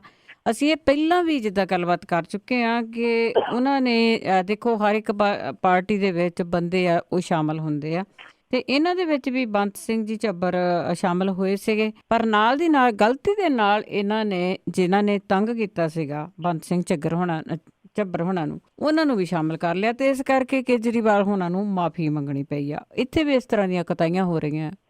ਉਹਦਾ ਇੱਕ ਕਾਰਨ ਤਾਂ ਇਹੀ ਹੈ ਜਿਹੜੇ ਹੁਣੇ ਆਪਾਂ ਚਰਚਾ ਕੀਤੀ, ਮੈਂ ਉਹਨਾਂ ਗੱਲਾਂ ਨੂੰ ਦੁਹਰਾਉਂਦਾ ਨਹੀਂ। ਆਮ ਆਦਮੀ ਪਾਰਟੀ ਨੂੰ ਕਾਹਲ ਬੜੀ ਹੈ, ਗੱਡੀ ਚੜ੍ਹਨ ਦੀ ਕਾਹਲ ਬੜੀ ਸੀ। ਇਸ ਵੇਲੇ ਸੱਤਾ ਹਾਸਲ ਹੋ ਜਾਵੇ, ਕਿਸੇ ਤਰੀਕੇ ਨਾਲ ਪੰਜਾਬ ਦੀ ਕੁਰਸੀ ਮਿਲ ਜਾਏ, ਇਹ ਆਮ ਆਦਮੀ ਪਾਰਟੀ ਦੀ ਸਭ ਤੋਂ ਵੱਡੀ ਦਿੱਕਤ ਹੈ ਕਿ ਉਹ ਚਾਹੁੰਦੇ ਆ ਵੀ ਸੱਤਾ ਹਾਸਲ ਕਰ ਰਹੀ ਹੈ। ਜਿਹੜੀਆਂ ਪਾਰਟੀਆਂ ਜਾਂ ਜਿਹੜੀਆਂ ਧਿਰਾਂ ਸਿਰਫ ਸੱਤਾ ਹਾਸਲ ਕਰਨ ਦੀ ਲਾਲਸਾ 'ਚ ਵਿਚਰਦੀਆਂ, ਉਹਨਾਂ ਨਾਲ ਇਹ ਕੁਝ ਜੋ ਅੱਜ ਆਮ ਆਦਮੀ ਪਾਰਟੀ ਨਾਲ ਵਾਪਰਿਆ, ਇਹ ਕੋਈ ਛੋਟੀ ਗੱਲ ਨਹੀਂ ਹੈ। ਵੀ ਬੰਤ ਸਿੰਘ ਝੱਬਰ ਜਿਹਦੀ ਬੇਟੀ ਦੇ ਨਾਲ ਕੁਝ ਜਿਹੜੇ ਦੰਬਕਈ ਕਹਿ ਲਓ ਵੀ ਕੁਝ ਚੌਧਰੀ ਕਿਸਮ ਦੇ ਲੋਕ ਸੀ, ਉਹਨਾਂ ਨੇ ਕੁਕਰਮ ਕੀਤਾ ਤੇ ਉਹ ਬੰਦਾ ਲੜਿਆ ਤੇ ਉਹਨੂੰ ਵੀ ਮਾਰਨ ਤੱਕ ਗਏ, ਉਹਦੀਆਂ ਲੱਤਾਂ ਵੱਢ ਦਿੱਤੀਆਂ, ਬਾਹਾਂ ਵੱਢ ਦਿੱਤੀਆਂ। ਉਹ ਬੰਤ ਸਿੰਘ ਝੱਬਰ ਜਿਹੜਾ ਫਿਰ ਉਸ ਵੇਲੇ CPI ML ਲਿਬਰੇਸ਼ਨ ਦਾ ਉਹ ਮੈਂਬਰ ਸੀ, ਤੇ ਸਾਰੀਆਂ ਖੱਬੀਆਂ ਪਾਰਟੀਆਂ ਨੇ ਬੰਤ ਸਿੰਘ ਝੱਬਰ ਨੂੰ ਇੱਕ ਨਾਇਕ ਦੇ ਤੌਰ ਤੇ ਪੇਸ਼ ਕੀਤਾ, ਦਲਿਤ ਨਾਇਕ ਦੇ ਤੌਰ ਤੇ ਦੇਸ਼ ਭਰ ਦੇ ਵਿੱਚ ਉਹਨਾਂ ਨੂੰ ਇੱਕ ਨਾਇਕ ਦੀ ਉਪਾਧੀ ਵੀ ਮਿਲੀ। ਉਹ ਬੰਤ ਸਿੰਘ ਝੱਬਰ ਨਿਰਾਸ਼ ਹੋ ਕੇ CPI ML ਲਿਬਰੇਸ਼ਨ ਤੋਂ, ਜਿਹੜੀ ਇੱਕ ਕਮਿਊਨਿਸਟਾਂ ਦੀ ਪਾਰਟੀ ਹੈ, ਉਹ ਤੋਂ ਨਿਰਾਸ਼ ਹੋ ਕੇ ਤੇ ਇਹ ਕਹਿ ਕੇ ਕਿ ਜੋ ਮੈਂ ਸਮਝਦਾ ਵੀ ਜੋ ਮੇਰੇ ਪਰਿਵਾਰ ਨੂੰ ਮਦਦ ਦੇਣੀ ਚਾਹੀਦੀ ਸੀ, ਇਸ ਪਾਰਟੀ ਨੇ ਮੇਰੇ ਪਰਿਵਾਰ ਦਾ ਵੀ ਖਿਆਲ ਨਹੀਂ ਰੱਖਿਆ, ਤੇ ਉਹ ਮੈਨੂੰ ਆਮ ਆਦਮੀ ਪਾਰਟੀ ਤੇ ਉਮੀਦ ਹੈ, ਤੇ ਆਮ ਆਦਮੀ ਪਾਰਟੀ ਚੋਂ ਗਏ।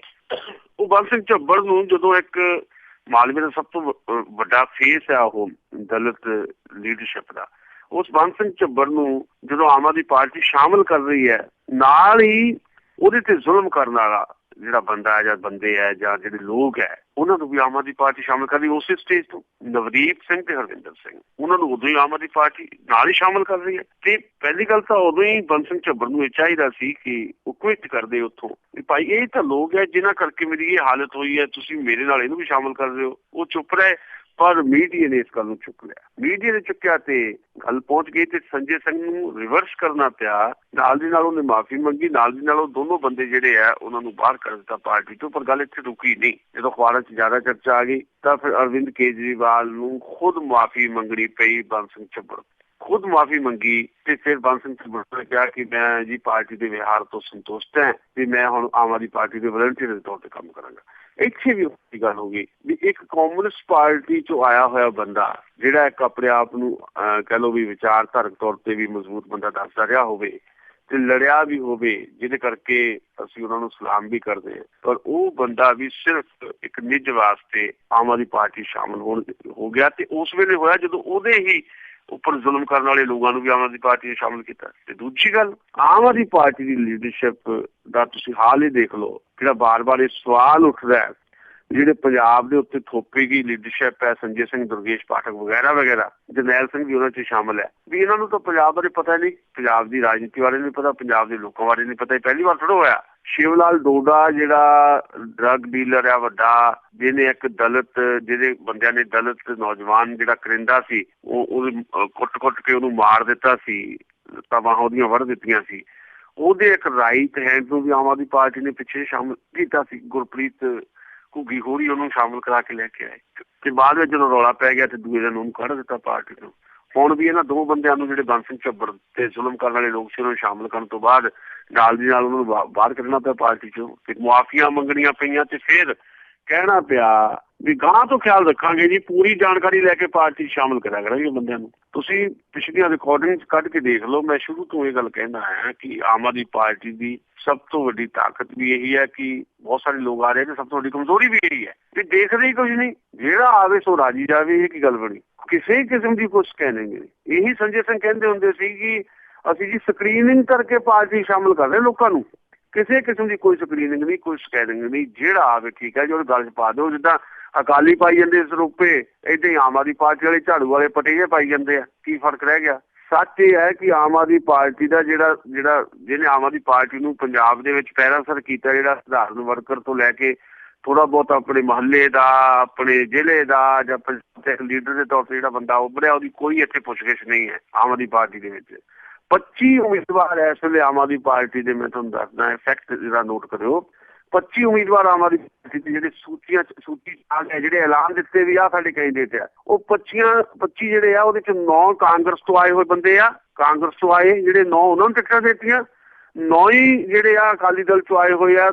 ਉੱਥੋਂ ਦੇ ਜਿਹੜੇ ਕਹਿ ਲਓ ਵੀ ਉੱਥੋਂ ਟਿਕਟ ਨਹੀਂ ਮਿਲੀ ਤੇ ਇੱਧਰ ਆ ਗਏ। 9 ਅਕਾਲੀਆਂ ਚੋਂ ਬਾਗੀ ਹੋ ਕੇ ਜਿਹੜੇ ਆਏ ਆ ਉਹਨਾਂ ਨੂੰ ਟਿਕਟ ਦਿੱਤੀ, 9 ਕਾਂਗਰਸੀਆਂ ਦੇ ਬਾਗੀਆਂ ਨੂੰ ਦਿੱਤੀ, 3 BJP ਵਾਲਿਆਂ ਨੂੰ ਦਿੱਤੀ ਜਿਹੜੇ ਬਾਗੀ ਹੋ ਕੇ ਆਏ ਆ, 2 BSP ਵਾਲਿਆਂ ਨੂੰ ਦਿੱਤੀ, 3 PP ਵਾਲੇ ਜਿਹੜੇ ਆਏ ਜਿਹੜੇ ਉਹਨਾਂ ਨੂੰ ਦਿੱਤੀ। 25 ਟਿਕਟਾਂ ਉਹਨਾਂ ਲੋਕਾਂ ਨੂੰ ਦਿੱਤੀਆਂ ਜਿਹੜੇ ਸਿਆਸਤ ਦੇ ਵਿੱਚ ਸਿਰਫ ਤੇ ਸਿਰਫ ਇਸ ਲਾਲਸਾ ਨਾਲ ਆਏ ਹੋਏ ਆ ਕਿ ਇੱਧਰੋਂ ਟਿਕਟ ਨਹੀਂ ਮਿਲੀ ਤਾਂ ਉੱਧਰੋਂ ਲੈਣੀ ਹੈ। ਤੇ ਕੀ ਭਾਈ ਵੱਖਰਾ ਮਹਾਂਦਰਾ ਸਿਰਜਣਾ ਆਮ ਆਦਮੀ ਪਾਰਟੀ ਨੇ ਤੇ ਜਿੱਤਣ ਤੋਂ ਬਾਅਦ ਵੀ ਕੀ ਵੱਖਰਾ ਦੇ ਦੇਣਾ, ਇਸ ਗੱਲ ਦਾ ਸਾਨੂੰ ਜ਼ਰੂਰ ਥੋੜਾ ਬਹੁਤ ਚੌਕਸੀ ਦੇ ਨਾਲ ਇਲਮ ਰੱਖਣਾ ਚਾਹੀਦਾ ਹੈ। ਜੀ ਬਿਲਕੁਲ, ਇਹ ਤਾਂ ਤੁਹਾਡੇ ਵਿਚਾਰ ਸੀਗੇ ਕਿ ਕਿਸ ਤਰ੍ਹਾਂ ਆਮ ਆਦਮੀ ਪਾਰਟੀ ਕਰ ਰਹੀ ਹੈ। ਤੇ ਅੱਗੇ ਆਪਾਂ ਸਾਰੀ ਹੀ ਸਿਚੁਏਸ਼ਨ ਦੀ ਗੱਲਬਾਤ ਕਰਦੇ ਹਾਂ ਕਿ ਇਸ ਵੇਲੇ ਜਿਹੜਾ ਪੰਜਾਬ ਦੇ ਵਿੱਚ 3 ਮੁੱਖ ਪਾਰਟੀਆਂ ਬਣੀਆਂ ਹੋਈਆਂ ਆ ਤੇ ਕੋਣਾ ਮੁਕਾਬਲਾ ਹੋਊਗਾ ਤੇ ਕਿਸ ਤਰ੍ਹਾਂ ਇਹਨਾਂ ਦੀ ਇਕੱਲੀ ਪਾਰਟੀ ਦੀ ਸਿਚੁਏਸ਼ਨ ਬਣੀ ਪਈ ਆ। ਬੇਸ਼ੱਕ ਬਹੁਤ ਸਾਰੇ ਸਰਵੇ ਵੀ ਕਰਾਏ ਗਏ ਆ ਪਰ ਹਜੇ ਤੱਕ ਸੂਚੀਆਂ ਵੀ ਨਹੀਂ ਆਈਆਂ। ਤੇ ਉਹਦੇ ਵਿੱਚ ਤੁਸੀਂ ਕੀ ਸੋਚਦੇ ਆ ਕਿ ਕਿਹੜੀ ਪਾਰਟੀ ਆ ਜਿਹੜੀ ਉਹਦੀ ਸਿਚੁਏਸ਼ਨ ਕਿਸ ਤਰ੍ਹਾਂ ਚੰਗੀ ਆ? ਨੰਬਰ 1 ਗੱਲ ਤਾਂ ਇਹ ਹੈ ਕਿ ਇਸ ਵੇਲੇ ਜਿਹੜੀਆਂ 3 ਪ੍ਰਮੁੱਖ ਧਿਰਾਂ ਦੇ ਵਿੱਚ ਟੱਕਰ ਹੈ ਤੇ 3 ਧਿਰਾਂ ਦੇ ਨਾਂ ਵੱਖੋ ਵੱਖਰੇ ਹੈ। ਸ਼੍ਰੋਮਣੀ ਅਕਾਲੀ ਦਲ, BJP ਗੱਠਜੋੜ, ਕਾਂਗਰਸ ਤੇ ਆਮ ਆਦਮੀ ਪਾਰਟੀ। 3 ਤਰ੍ਹਾਂ ਦੇ ਪਾਰਟੀਆਂ ਦੇ ਨਾਂ ਜਾਂ ਗੱਠਜੋੜ ਦੇ ਨਾਂ ਵੱਖੋ ਵੱਖਰੇ ਹੈ ਪਰ ਕਿਰਦਾਰ ਦੇ ਪੱਖੋਂ ਇਹ ਪਾਰਟੀਆਂ ਬਿਲਕੁਲ ਵੀ ਵੱਖਰੀਆਂ ਨਹੀਂ, ਇੱਕੋ ਜਿਹੀਆਂ ਹੀ ਹੈ। ਇਸ ਕਰਕੇ ਇੱਕ ਗੱਲ ਤਾਂ ਮੈਂ ਕਹਿਣੀ ਚਾਹੁੰਦਾ ਵੀ ਜਿੱਤ ਕੋਈ ਵੀ ਜਾਵੇ ਪੰਜਾਬ ਦੇ ਵਿੱਚ, ਚਾਹੇ ਅਕਾਲੀ ਦੁਆਰਾ ਆ ਜਾਣ, ਕਾਂਗਰਸ ਜਿੱਤ ਜਾਵੇ ਜਾਂ ਆਮ ਆਦਮੀ ਪਾਰਟੀ ਜਿੱਤ ਜਾਵੇ, ਜਿੱਤ ਕੋਈ ਵੀ ਜਾਵੇ, ਪੰਜਾਬ ਦੇ ਲੋਕ ਹਾਰਨ ਜਾ ਰਹੇ ਹੈ, ਪੰਜਾਬ ਦੇ ਲੋਕਾਂ ਨੇ ਹਾਰਨਾ ਹੈ। ਇੱਕ ਗੱਲ ਤਾਂ ਮੈਂ ਇਹ ਕਹਿਣੀ ਚਾਹੁੰਦਾ ਕਿਉਂਕਿ ਲੋਕਾਂ ਦੇ ਪੱਲੇ ਕੱਖ ਨਹੀਂ ਪੈਣ ਵਾਲਾ।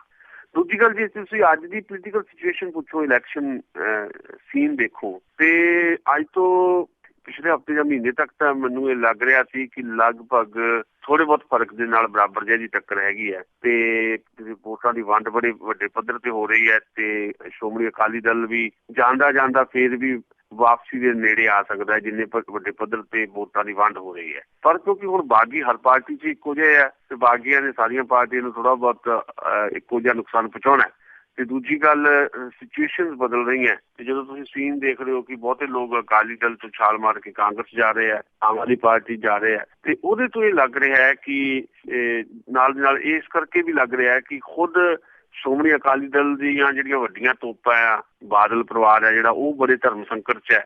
ਪਤਾ ਉਹਨਾਂ ਨੇ ਚੋਣ ਲੜਨੀ ਹੈ, ਸੁਖਬੀਰ ਬਾਦਲ ਨੇ ਜਲਾਲਾਬਾਦ ਤੋਂ ਜਾਂ ਪ੍ਰਕਾਸ਼ ਸਿੰਘ ਬਾਦਲ ਉਹਨਾਂ ਨੇ ਲੰਬੀ ਤੋਂ, ਪਰ ਉਹਨਾਂ ਦੀ ਸੂਚੀਆਂ ਜਿਹੜੀਆਂ ਜਾਰੀ ਹੋਈਆਂ ਉਹਦੇ ਵਿੱਚ ਹਾਲੇ ਤੱਕ ਵੀ ਨਾ ਬਾਦਲ ਸਾਹਿਬ ਦਾ, ਵੱਡੇ ਬਾਦਲ ਸਾਹਿਬ ਦਾ ਨਾਂ ਹੈ, ਨਾ ਛੋਟੇ ਬਾਦਲ ਦਾ ਨਾਂ ਆ। ਵੀ ਇੰਨੇ ਜ਼ਿਆਦਾ ਦੁਬਿਧਾ 'ਚ ਹੈਗੇ ਜਾਂ ਇੰਨੇ ਜ਼ਿਆਦਾ ਡਰੇ ਹੋਏ ਆ। ਇਸ ਕਰਕੇ ਲੱਗਦਾ ਹੈ ਕਿ ਸ਼੍ਰੋਮਣੀ ਅਕਾਲੀ ਦਲ, BJP ਗੱਠਜੋੜ ਤੇ BJP ਦੀ ਆਪਾਂ ਗੱਲ ਕੀਤੀ ਹੈ, ਕੋਈ ਹਾਲੇ ਤੱਕ ਆਪਣੀ ਕੈਂਡੀਡੇਟ ਇੱਕ ਵੀ ਨਹੀਂ ਐਲਾਨ ਸਕੇ। ਉਹ ਗੱਠਜੋੜ ਕਾਫੀ ਜ਼ਿਆਦਾ ਕਹਿ ਲਓ ਖੌਫਜ਼ਦਾ ਹੈ ਜਾਂ ਡਰਿਆ ਹੋਇਆ ਤੇ ਉਹਨਾਂ ਨੂੰ ਖੁਦ ਲੱਗ ਰਿਹਾ ਹੈ ਕਿ ਉਹ ਹਾਰਨ ਜਾ ਰਹੇ ਆ। ਸੋ ਇਸ ਸਿਚੁਏਸ਼ਨ ਦੇ ਵਿੱਚ ਅੱਜ ਦੀ ਤਰੀਕ ਦੇ ਵਿੱਚ ਜੋ ਮੈਨੂੰ ਲੱਗਦਾ ਉਹ ਇਹ ਹੈ ਕਿ ਸ਼ਾਇਦ ਪ੍ਰਮੁੱਖ ਟੱਕਰ ਜਿਹੜੀ ਹੈ, ਨੈਕ ਟੂ ਨੈਕ ਫਾਈਟ ਜਿਹੜੀ ਹੈ, ਉਹ ਸ਼ਾਇਦ ਕਾਂਗਰਸ ਤੇ ਆਮ ਆਦਮੀ ਪਾਰਟੀ ਹੋਣ ਜਾ ਰਹੀ ਹੈ। ਪਰ ਥੋੜੇ ਬਹੁਤ ਫਰਕ ਦੇ ਨਾਲ ਸ਼੍ਰੋਮਣੀ ਅਕਾਲੀ ਦਲ ਵੀ ਬਰਾਬਰ ਹੀ ਚੱਲ ਰਿਹਾ ਹੈ, ਥੋੜੇ ਬਹੁਤ ਫਰਕ ਦੇ ਨਾਲ, ਪਰ ਥੋੜਾ ਪਿੱਛੇ ਇਹਨਾਂ ਤੋਂ ਮੈਨੂੰ ਇਹ ਲੱਗ ਰਿਹਾ ਕਿਉਂਕਿ ਵੋਟਾਂ ਦੀ ਵੰਡ ਬਹੁਤ ਤਿੱਖੇ ਪੱਧਰ ਤੇ ਹੋ ਰਹੀ ਹੈ ਤੇ ਅਕਾਲੀ ਬੀਜੇਪੀ ਗੱਠਜੋੜ ਨੇ ਵੀ ਨੇੜੇ ਤੇੜੇ ਸੀਟਾਂ ਲੈ ਜਾਣੀਆਂ।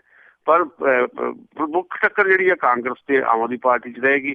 ਤੇ ਹਾਲੇ ਵੀ ਮੈਂ ਕਹਿ ਰਿਹਾ ਵਾਰ-ਵਾਰ, ਜਿਹੜੀ ਮੈਂ ਪਿੱਛੇ ਵੀ ਗੱਲ ਦੁਹਰਾਈ ਹੈ ਬਈ ਬਹੁਮਤ ਕਿਸੇ ਵੀ ਪਾਰਟੀ ਨੂੰ ਅੱਜ ਦੀ ਤਰੀਕ 'ਚ ਇਕੱਲੀ ਪਾਰਟੀ ਨੂੰ ਜਾਂ ਇਕੱਲੇ ਗੱਠਜੋੜ ਨੂੰ ਉਹ ਨਹੀਂ ਮਿਲਦਾ ਦਿਖਾਈ ਦੇ ਰਿਹਾ ਅੱਜ ਦੀ ਤਰੀਕ 'ਚ। ਅਗਲੇ ਹਫ਼ਤੇ ਇਹਦੀ ਸਥਿਤੀ ਬਦਲੇਗੀ, ਫਿਰ ਅਸੀਂ ਅਗਲੇ ਹਫ਼ਤੇ ਦੇ ਹਾਲਾਤ ਦੇ ਮੁਤਾਬਕ ਗੱਲ ਕਰਾਂਗੇ, ਕਿਉਂਕਿ ਨਵੀਆਂ ਚੀਜ਼ਾਂ ਆਉਣਗੀਆਂ। ਲਗਭਗ ਸਾਰੇ ਉਮੀਦਵਾਰ ਸਾਡੇ ਸਾਹਮਣੇ ਹੋਣਗੇ ਤੇ ਕਿੰਨੇ ਕਿਹੜੀ ਪਾਰਟੀ ਦੇ ਬਾਗੀ ਹੋਣਗੇ ਉਹ ਵੀ ਸਾਡੇ ਸਾਹਮਣੇ ਹੋਣਗੇ ਤੇ ਅਸੀਂ ਸ਼ਾਇਦ ਹੋਰ ਜ਼ਿਆਦਾ ਕਲੈਰਿਟੀ ਨਾਲ ਗੱਲ ਕਰ ਸਕਾਂਗੇ। ਜੀ ਥੈਂਕ ਯੂ, ਬਹੁਤ ਬਹੁਤ ਧੰਨਵਾਦ ਤੁਹਾਡਾ ਸੁਸ਼ੀਲ ਜੀ, ਤੁਸੀਂ ਸਾਡੇ ਨਾਲ ਜੁੜੇ ਤੇ ਆਪਣੀਆਂ ਟਿੱਪਣੀਆਂ ਕੀਤੀਆਂ ਜੀ। ਮਿਹਰਬਾਨੀ ਜੀ, ਬਹੁਤ ਸ਼ੁਕਰੀਆ। ਥੈਂਕ ਯੂ ਜੀ, ਬਹੁਤ ਬਹੁਤ ਧੰਨਵਾਦ। ਤੇ ਇਹ ਸਾਂਝੀ ਸੁਸ਼ੀਲ ਦਸਾਂਝ ਸਾਡੇ ਨਾਲ ਜੁੜਦੇ ਨੇ ਤੇ ਜੋ ਵੀ ਟਿੱਪਣੀ ਇਹਨਾਂ ਨੇ ਕਰਨੀ ਹੁੰਦੀ ਆ ਪੂਰੇ ਹਫ਼ਤੇ ਦੀਆਂ ਖਬਰਾਂ ਦੇ ਉੱਤੇ ਉਹ ਆਪ ਕਰਦੇ ਨੇ ਜੀ। ਆਪਣੀ ਜਿਹੜੀ ਸਮੀਖਿਆ ਹੁੰਦੀ ਆ ਉਹ ਸਾਡੇ ਨਾਲ ਸਾਂਝੀ ਕਰਦੇ ਨੇ। ਹੁਣ ਪ੍ਰੋਗਰਾਮ ਇੱਥੇ ਹੀ ਸਮਾਪਤ ਆ। ਬਲਵਿੰਦਰ ਕੌਰ ਵੱਲੋਂ ਵੀ ਆਪ ਸਭ ਨੂੰ ਹੀ ਪਿਆਰ ਭਰੀ ਸਤਿ ਸ੍ਰੀ ਅਕਾਲ।